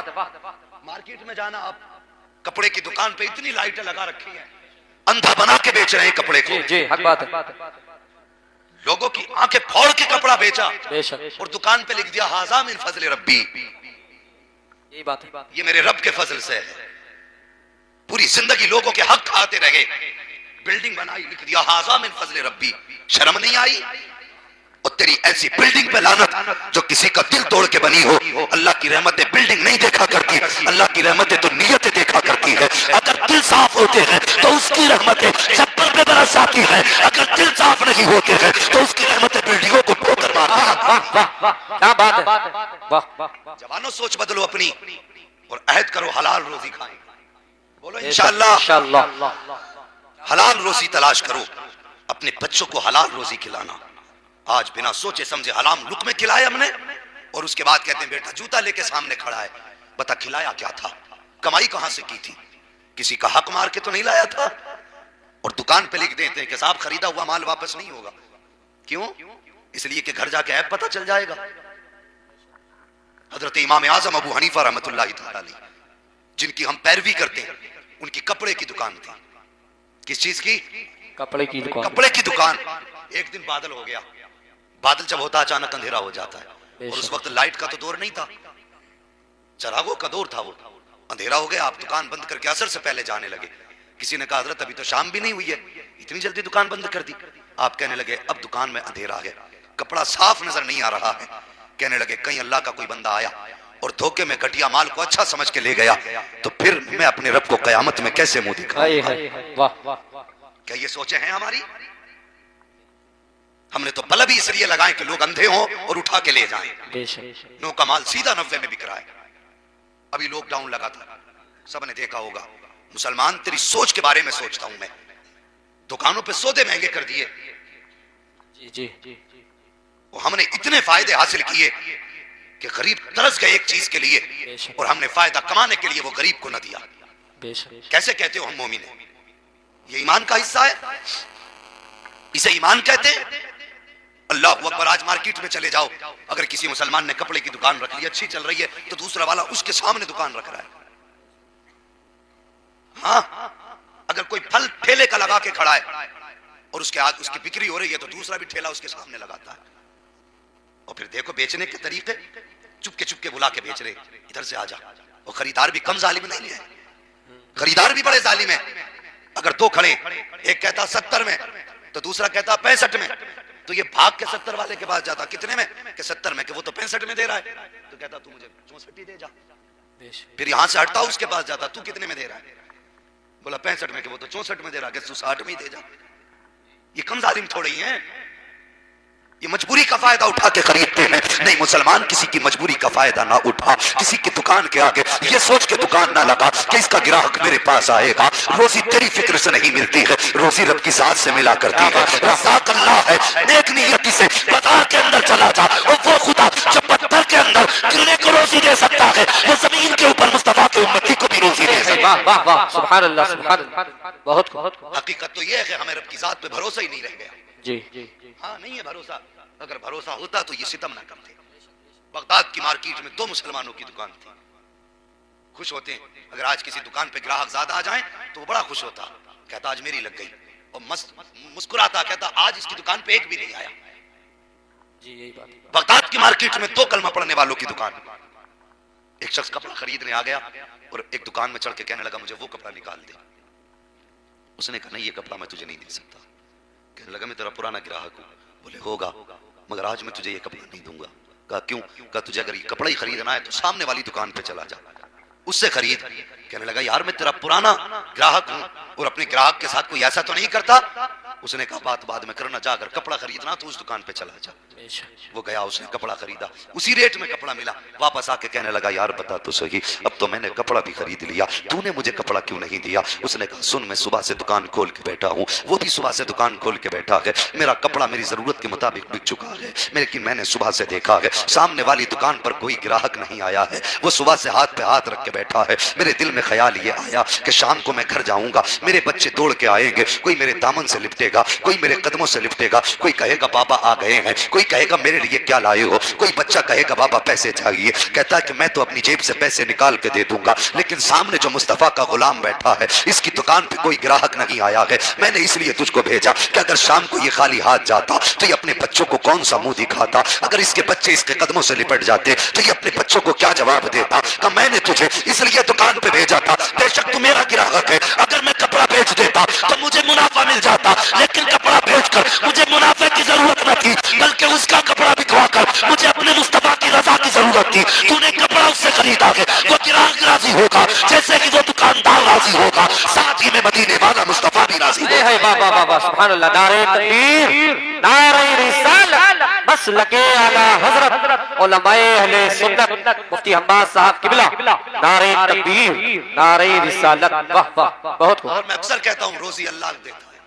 कौन देता है? सारे बोलो कौन? अल्लाह। रोजी अल्लाह देता है। बेशक। तो फिर किसी की तदबीर से रोजी नहीं मिला करती। रोटी तो मिलेगी, जरूर मिलेगी, उसका वादा है। जब हमने पैदा किया है तो रोजी भी हम देंगे। बेशक। तुझे खाली हाथ पैर मारने का काम है, समझ रहे? अब आपकी मर्जी है, रोजी हलाल करके हासिल करें या हराम करके हासिल करें। बेशक। समझ रहे मेरी बात? कोशिश करेंगे इंशाअल्लाह हलाल रोजी तलाश करें।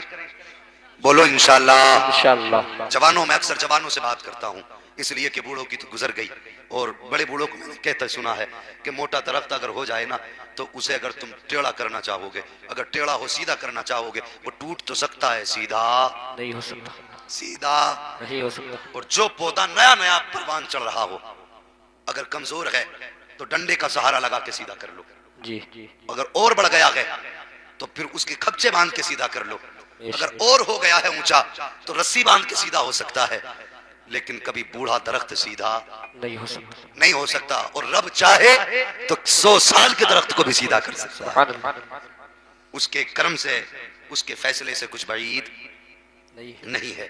तो जवानों, हमारी जिंदगी की शुरुआत है, कोशिश ये करें हम अपने नबी को राजी करें। हजरत अबू साले जंगी दोस्त रहमतुल्लाह तआला अलैह ने सेब खा लिया और चले उसके मालिक की तलाश में बाग में पहुंचे। पूछा यहाँ कोई है? आवाज आई हाँ। कहा मुझे काम है। कहा कहाँ से आए हो? कहा बहुत दूर से चल के आया हूँ। कहा काम क्या है? कहने लगे काम इतना है कि नदी के किनारे सेब बह रहा था, मैंने बगैर इजाजत के खा लिया, माफी के लिए आया हूँ, माफी के लिए आया हूँ। अल्लाह अकबर, बिना इजाजत खा लिया, माफी के लिए गए। तुमने कुछ लोगों को बाजार में देखा होगा, ठेलों के पास टहलते रहेंगे, बगैर पूछे यूं उठाया, मुंह में लिया, क्या रेट है भाई? कि नहीं इतने को नहीं, इतने को नहीं, इतने को दे। कुछ अल्लाह के बंदे ऐसे हैं कि टहल टहल के बाजार में पेट भर लेते, जी जी, खरीदते कुछ नहीं, खाली रेटों में ही काम कर लेते हैं। ये इजाजत नहीं है तुम्हें इस्लाम की तरफ से, बगैर इजाजत खाने की। बेशक बेशक बोले इजाजत नहीं है, नहीं है। और मेरी तकरीर को इस नियत से सुने कि अमल करेंगे। मैं मजे के लिए नहीं, मेरा गला बैठा है, मैं मेहनत इसलिए कर रहा हूँ। हुजूर के आशिक बैठे हैं, कुछ बातें हुजूर की इनके दिल तक उतार जाऊं, ताकि कल जब ये खाना खाएं तो पहले ख्याल करें जैसे हुजूर खाते थे वैसे ही खाना खाना। क्या बात है, वाह वाह, सुभान अल्लाह। सिर्फ ये सोच के मेहनत कर रहा हूँ और उम्मीद है कि इंशाअल्लाह मेरा रब मेरी मेहनत का अजर जरूर देगा। सबको नहीं, कम से कम 10 को तौफीक देगा कि वो जरूर मुस्तफा के इश्क में डूब करके हुजूर की सुन्नतों पे अमल करेंगे। कम से कम इतना तो कर लेना, हराम की रोजी नहीं खाना है। हाँ, और जवानों, अक्सर हमारे शौक हमें हराम की तरफ लेके जाते हैं जी। हमारे शौक, हमारी माँ बहनें भी बातें सुन रही होंगी घर में बैठी हुई, तुमसे गुजारिश है खुदा का वास्ता कभी अपने शोहर से ऐसी फरमाइश न करना जो उसकी हैसियत से ज्यादा। हाँ, अक्सर ऐसा होता है, औरतें कहती हैं जैसे प्रधान की बहू ने सूट पहना वैसा मुझे चाहिए। वो मर्द मर्द होता है, अपनी इज्जत के लिए मर्द हो सकता है लेकिन अपनी इज्जत का सौदा नहीं कर सकता। अगर आन पे बनाती है, बताओ कौन ऐसा है जिसके घर में बहन या बेटी या माँ मौजूद ना हो? हमें कोई है ऐसा? हर कोई ऐसा है जिसके घर में बहन होगी, बहन नहीं होगी तो बेटी होगी, बेटी नहीं होगी तो माँ जरूर होगी। कोई ऐसा नहीं जिसका इन तीनों रिश्तों में किसी से कोई रिश्ता ना मिलता हो। मुझे बता तो सही, अगर नाचने वाली बेगैरत है, तू तो मुस्तफा का गैरतदार उम्मती है, तू तो मुस्तफा का हया वाला उम्मती है। आज तुम किसी की बेटी को स्टेज पे बैठा के नचाओगे तो याद रखना उस वक्त तक मौत नहीं आएगी जब तक तेरी बेटी गैर महरम के सामने नाच नहीं लेगी। ये याद रखना। आज तुम किसी की बेटी को अगर अपनी निगाहों के सामने रखकर उसके हुस्न का तमाशा देखोगे तो तुम उस वक्त तक नहीं मर सकते जब तक दुनिया तुम्हारी बेटी के हुस्न का तमाशा ना देख लेगी। अगर तुम्हारे जिगर में ये ताकत हो कि दुनिया तुम्हारी बेटी का तमाशा देखे और तुम बर्दाश्त कर सको तो शौक से बर्दाश्त करना, फिर तुम्हारी मर्जी है। अगर बर्दाश्त नहीं कर सकते तो तुम्हें खुदा का वास्ता, तुम्हें तो मुस्तफा ने अपना आशिक बनाया था, तुम्हें तो कलमे की तौफीक दी थी, कलमे की दौलत दी थी, हया का जेवर दिया था और तेरी नजर तो इतनी बाहया थी। आज बेटियों का नाच देखने वालों, स्टेज पे बैठा करके इनकी आवाजों की लज्जतें लेने वालों, मुकाबले के नाम पर इस्लाम की धज्जियां उड़ाने वालों, मुझे बताओ तो सही, मर के कब्र में जाओगे तो किसका चेहरा देखोगे? हश्र में आओगे तो हौज़े कौसर किससे मांगोगे? पुलसिरात पे गुजरोगे तो रब्बे सल्लीम की सदाएं किसके लिए होंगी? याद रखना, अगर मुस्तफा रूठ गए तो कब्र भी मुश्किल होगी, हश्र भी मुश्किल होगा। अगर उन्हें मनाना चाहते हो तो इन तूफानों से तौबा कर लो और मुस्तफा के कदमों को पकड़ो और आज कह दो मैं मुजरिम हुआ का, मुझे साथ ले लो कि रास्ते में गए जा बजा खाने। नारे तकबीर, नारे रिसालत, मसलके आला हजरत, शाने गौसे आज़म, नारे तकबीर। वाह, बहुत खूब। मुझे बता तो सही, मैं क्या कहूं? मुझे सच्ची बात बता, तुम्हारे गांव में कितने आईपीएस अधिकारी हैं? मुझे बताइए, कितने आईएएस अधिकारी हैं? बताइए, कितने इंजीनियर हैं? मैं पूछ रहा हूं आपसे, है कोई? और जिस कौम के अंदर एक इंजीनियर बनाने की औकात ना हो, उसे हया नहीं आती, वो नचनियों पे खड़े होकर के नोटों की गड्डी लुटाए। किस चीज पे इतरा रहे हो? आज तेरी मेरी औकात ये है, अगर हवलदार आ जाता है तो हमारे पसीने छूट जाते हैं, अगर दरोगा आ जाए तो पेशाब निकल जाता है, अगर ऐसो आ जाए तो हार्ट अटैक हो जाता है। ये औकात क्यों बनी? इसलिए कि हम जाहिल रह गए हैं, तालीम नहीं है, जो काम अय्याशियों में पैसे लुटाती रखी, फिर तरक्की उसका मुकद्दर नहीं होती है। अगर तरक्की चाहते हो, अय्याशियों के दरवाजे बंद करो, या अय्याशियों के दरवाजे बंद करो, जो लाखों रुपए तमाशे में लुटाते हो, एक बेटे को खड़ा करो, उसको आईएएस अधिकारी बना लो। खुदा की कसम तुम्हारी भी इज्जत हो जाएगी, मुसलमान सोसाइटी की वाह रीत। वाह वाह वाह वाह वाह, क्या बात है, बहुत खूब। कभी सोचा इस तरक्की के बारे में? कभी नहीं। हमें मेला याद रहता है कि कितने दिन रह गए मेले के, अब किसे बुलाना है नाचने के लिए। वो भाई कभी ये भी देख लिया करो कि किसका बच्चा पढ़ रहा है नहीं पढ़ रहा है। बेशक। और मैं तो अक्सर ये फिक्र देता हूं कौम मेरी आगे बढ़े, और आगे बढ़ने के लिए हाथों में अब तोप की जरूरत नहीं, अब बम और बारूद की जरूरत नहीं, अब जंग गोला बारूद की नहीं, अब जंग कलम की रह गई है। जिसके हाथ में कलम होगा वो कौम आगे जाएगा। बेशक बेशक। क्या इन 5 सालों में कुछ अकल नहीं आई? कितने मुसलमान मौत के घाट उतार दिए गए और तुम अब भी तमाशों में डूबे हो? क्या ज़मीर बिल्कुल नहीं जागा? कुछ अपने बारे में हमने नहीं सोचा? हमारी तो कट गई। इन बच्चों का मुस्तकबिल क्या होगा मुझे बताइए। इनकी हिफाजत की कोई गारंटी है? कोई गारंटी हमारे पास नहीं। हम जानबूझ करके अपनी कौम को तबाही में धकेल रहे हैं। मेरे भाई अल्लाह तौफीक दे, ऐद करो, समझाओ हमारे भाइयों को जो गलत राह पे जा रहे हैं। रोकिए उन्हें, प्यार से रोकिए, गाली देने की जरूरत नहीं। हाथ पकड़ के इतना पूछ बताओ उम्मती किसका है। वाह वाह वाह, सिर्फ इतना पूछो उम्मती किसका है। अगर कह दे हुजूर का हूं तो क्या फिर हया कर। नबी ने इसीलिए तो पत्थर नहीं खाए थे कि तू नचनियों को बैठा करके मुकाबला देखे। इसलिए हुजूर ने रातों को रो रो के कयाम नहीं किया था कि तू बैठ करके बेहयाओं का तमाशा देखे। और तेरी जवानी किसी नचनिया के सामने बैठ के गुजारने की नहीं थी। ये जवानी तुझे अल्लाह ने तमाशों के लिए नहीं दी थी। ये जवानी अल्लाह ने तुझे मेलों के लिए नहीं दी थी। ये जवानी अगर तुझे मिली थी तो सजदों में रो करके रब को मनाने के लिए मिली थी।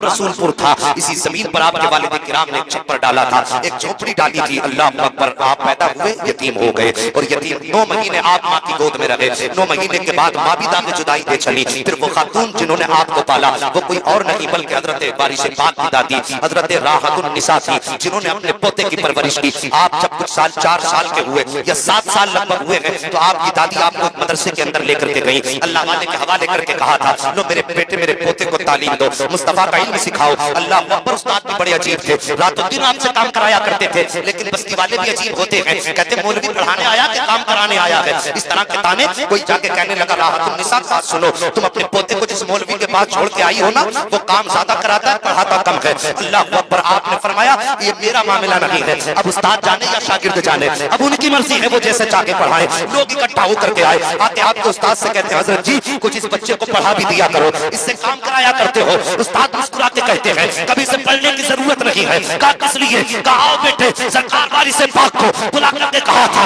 जरा बेटे पढ़ना शुरू करो। जैसे इतना कहा गया है आपने कुरान पढ़ना शुरू किया। अल्लाह अकबर, तारीख में लिखा है कि पूरा कुरान आपने एक बैठक में पढ़ के उठ के सुना। सुभान अल्लाह, सुभान अल्लाह, माशाअल्लाह, सुभान अल्लाह। वारिस से पाक है और साहिब सुभान अल्लाह, ये वारिस से पाक अल्लाह ने इतना अजीम रुतबा दिया, फिर आपने इनको अल्लाह सुभान अल्लाह बना दिया। सुभान अल्लाह, ये तबर्रुक जितना भी तबर्रुक है यकीनन ये सब देवा वाले का करम है। सुभान अल्लाह। है जी, अगर नाराज हो रहे हो तो उठा के ले जाओ, वरना मोहब्बत से कह दो सुभान अल्लाह। सुभान अल्लाह। तवज्जो करना, अल्लाह ने आलम पना बनाया और शान क्या दी। सुभान अल्लाह, अल्लाह ने इतनी अजीम शान दी, इतनी अजीम शान दी, कितने ऊंचे से ऊंचे मजमे में खड़े हो जाएं सबसे नुमाया वारिस से पाक नजर आया करते थे। सबसे नुमाया वारिस से पाक नजर आते थे। और मजमा छोटा हो या ज्यादा हो, जो आवाज जहां निकलती थी वही आवाज पीछे जाया करती थी। उनके दौर में माइक नहीं था, साउंड नहीं थे, बल्कि अल्लाह ने उनकी आवाज पर फरिश्ते मुकर्रर कर रखे थे। उनका उसूल था अल्लाह पर आलम पनाह बनाया। 14 साल की उम्र से आपने एहराम शरीफ बांधा। 14 साल की उम्र से एहराम कोई 3 दिन के लिए बांधता है, कोई 4 दिन के लिए बांधता है, लेकिन कुर्बान जाऊं वारिस देवा के एहराम की एहतियात इतनी है कि बाल नहीं टूटना है, चू नहीं लगनी मरनी है। अगर आपने हालत एहराम में कोई बाल तोड़ दिया तो कुर्बानी देनी पड़ेगी। हालत एहराम में आपने अगर कोई चू मार दी तो आपको कुर्बानी देनी पड़ेगी। वो कितना मोहताज रहा होगा जिसने 14 साल की उम्र में एहराम बांधा होगा, आखिरी सांस तक एहराम को उतरने न दिया होगा। जमाने को बताया था वो आपका पैगाम देने वालों, हम देने वाले तुम्हारे जैसे नहीं होते बल्कि हमारे जैसे मुस्तफा के गुलाम हुआ। नारे तकबीर, नारे रिसालत। तवज्जो है जी, जरा बोल दो सुभान अल्लाह। और अगली बात पेश कर दूं, लोग कहते हैं इतना उम्र इतनी उम्र तक एहराम, अल्लाह अकबर, उसने उम्र का एहराम बांधा था जब काबे का तवाफ किया था, लोग इकट्ठे होके आए थे। तवज्जो करना जरा, हर ईमान वाला बोले और हर वाली से पाक वाला बोले, जिसे हज़म उठ के चला जाए, जिसे जन्नत में डूब के मर जाए, बहुत बड़ी बात करने लगा हो। किसी ने कहा था वारी से पाक, इतना तो बताइए, एहराम या तो 3 दिन बांधा जाता है या 4 दिन बांधा जाता है, आपने जब से बांधा है उतारा क्यों नहीं है? अल्लाह अकबर, कुर्बान जाऊं अपने वारिस के शान के। मुस्कुरा के कहते हैं एहराम का मतलब ये है कि जब तक एहराम में, जब तक काबा देखो तब तक एहराम में रहो, जब तक काबा देखते रहो तब तक एहराम में रहो, जब काबे से जुदा हो जाओ तब एहराम उतारो। आप फरमाते हैं मैं एहराम कैसे उतार देता? 14 साल की उम्र से जब से काबा देखा है आज तक नजरों में काबा यूं ही जमा रखता। फरमाते हैं आज तक सुभान अल्लाह, सुभान अल्लाह। नारे तकबीर, नारे तकबीर, नारे रिसालत, जश्न बारी से पाक कॉन्फ्रेंस, जश्न बारी से पाक कॉन्फ्रेंस, फैजान आला हजरत, नारे तकबीर, नारे रिसालत, फैजान बारी से पाक। सुभान अल्लाह करो प्यारे।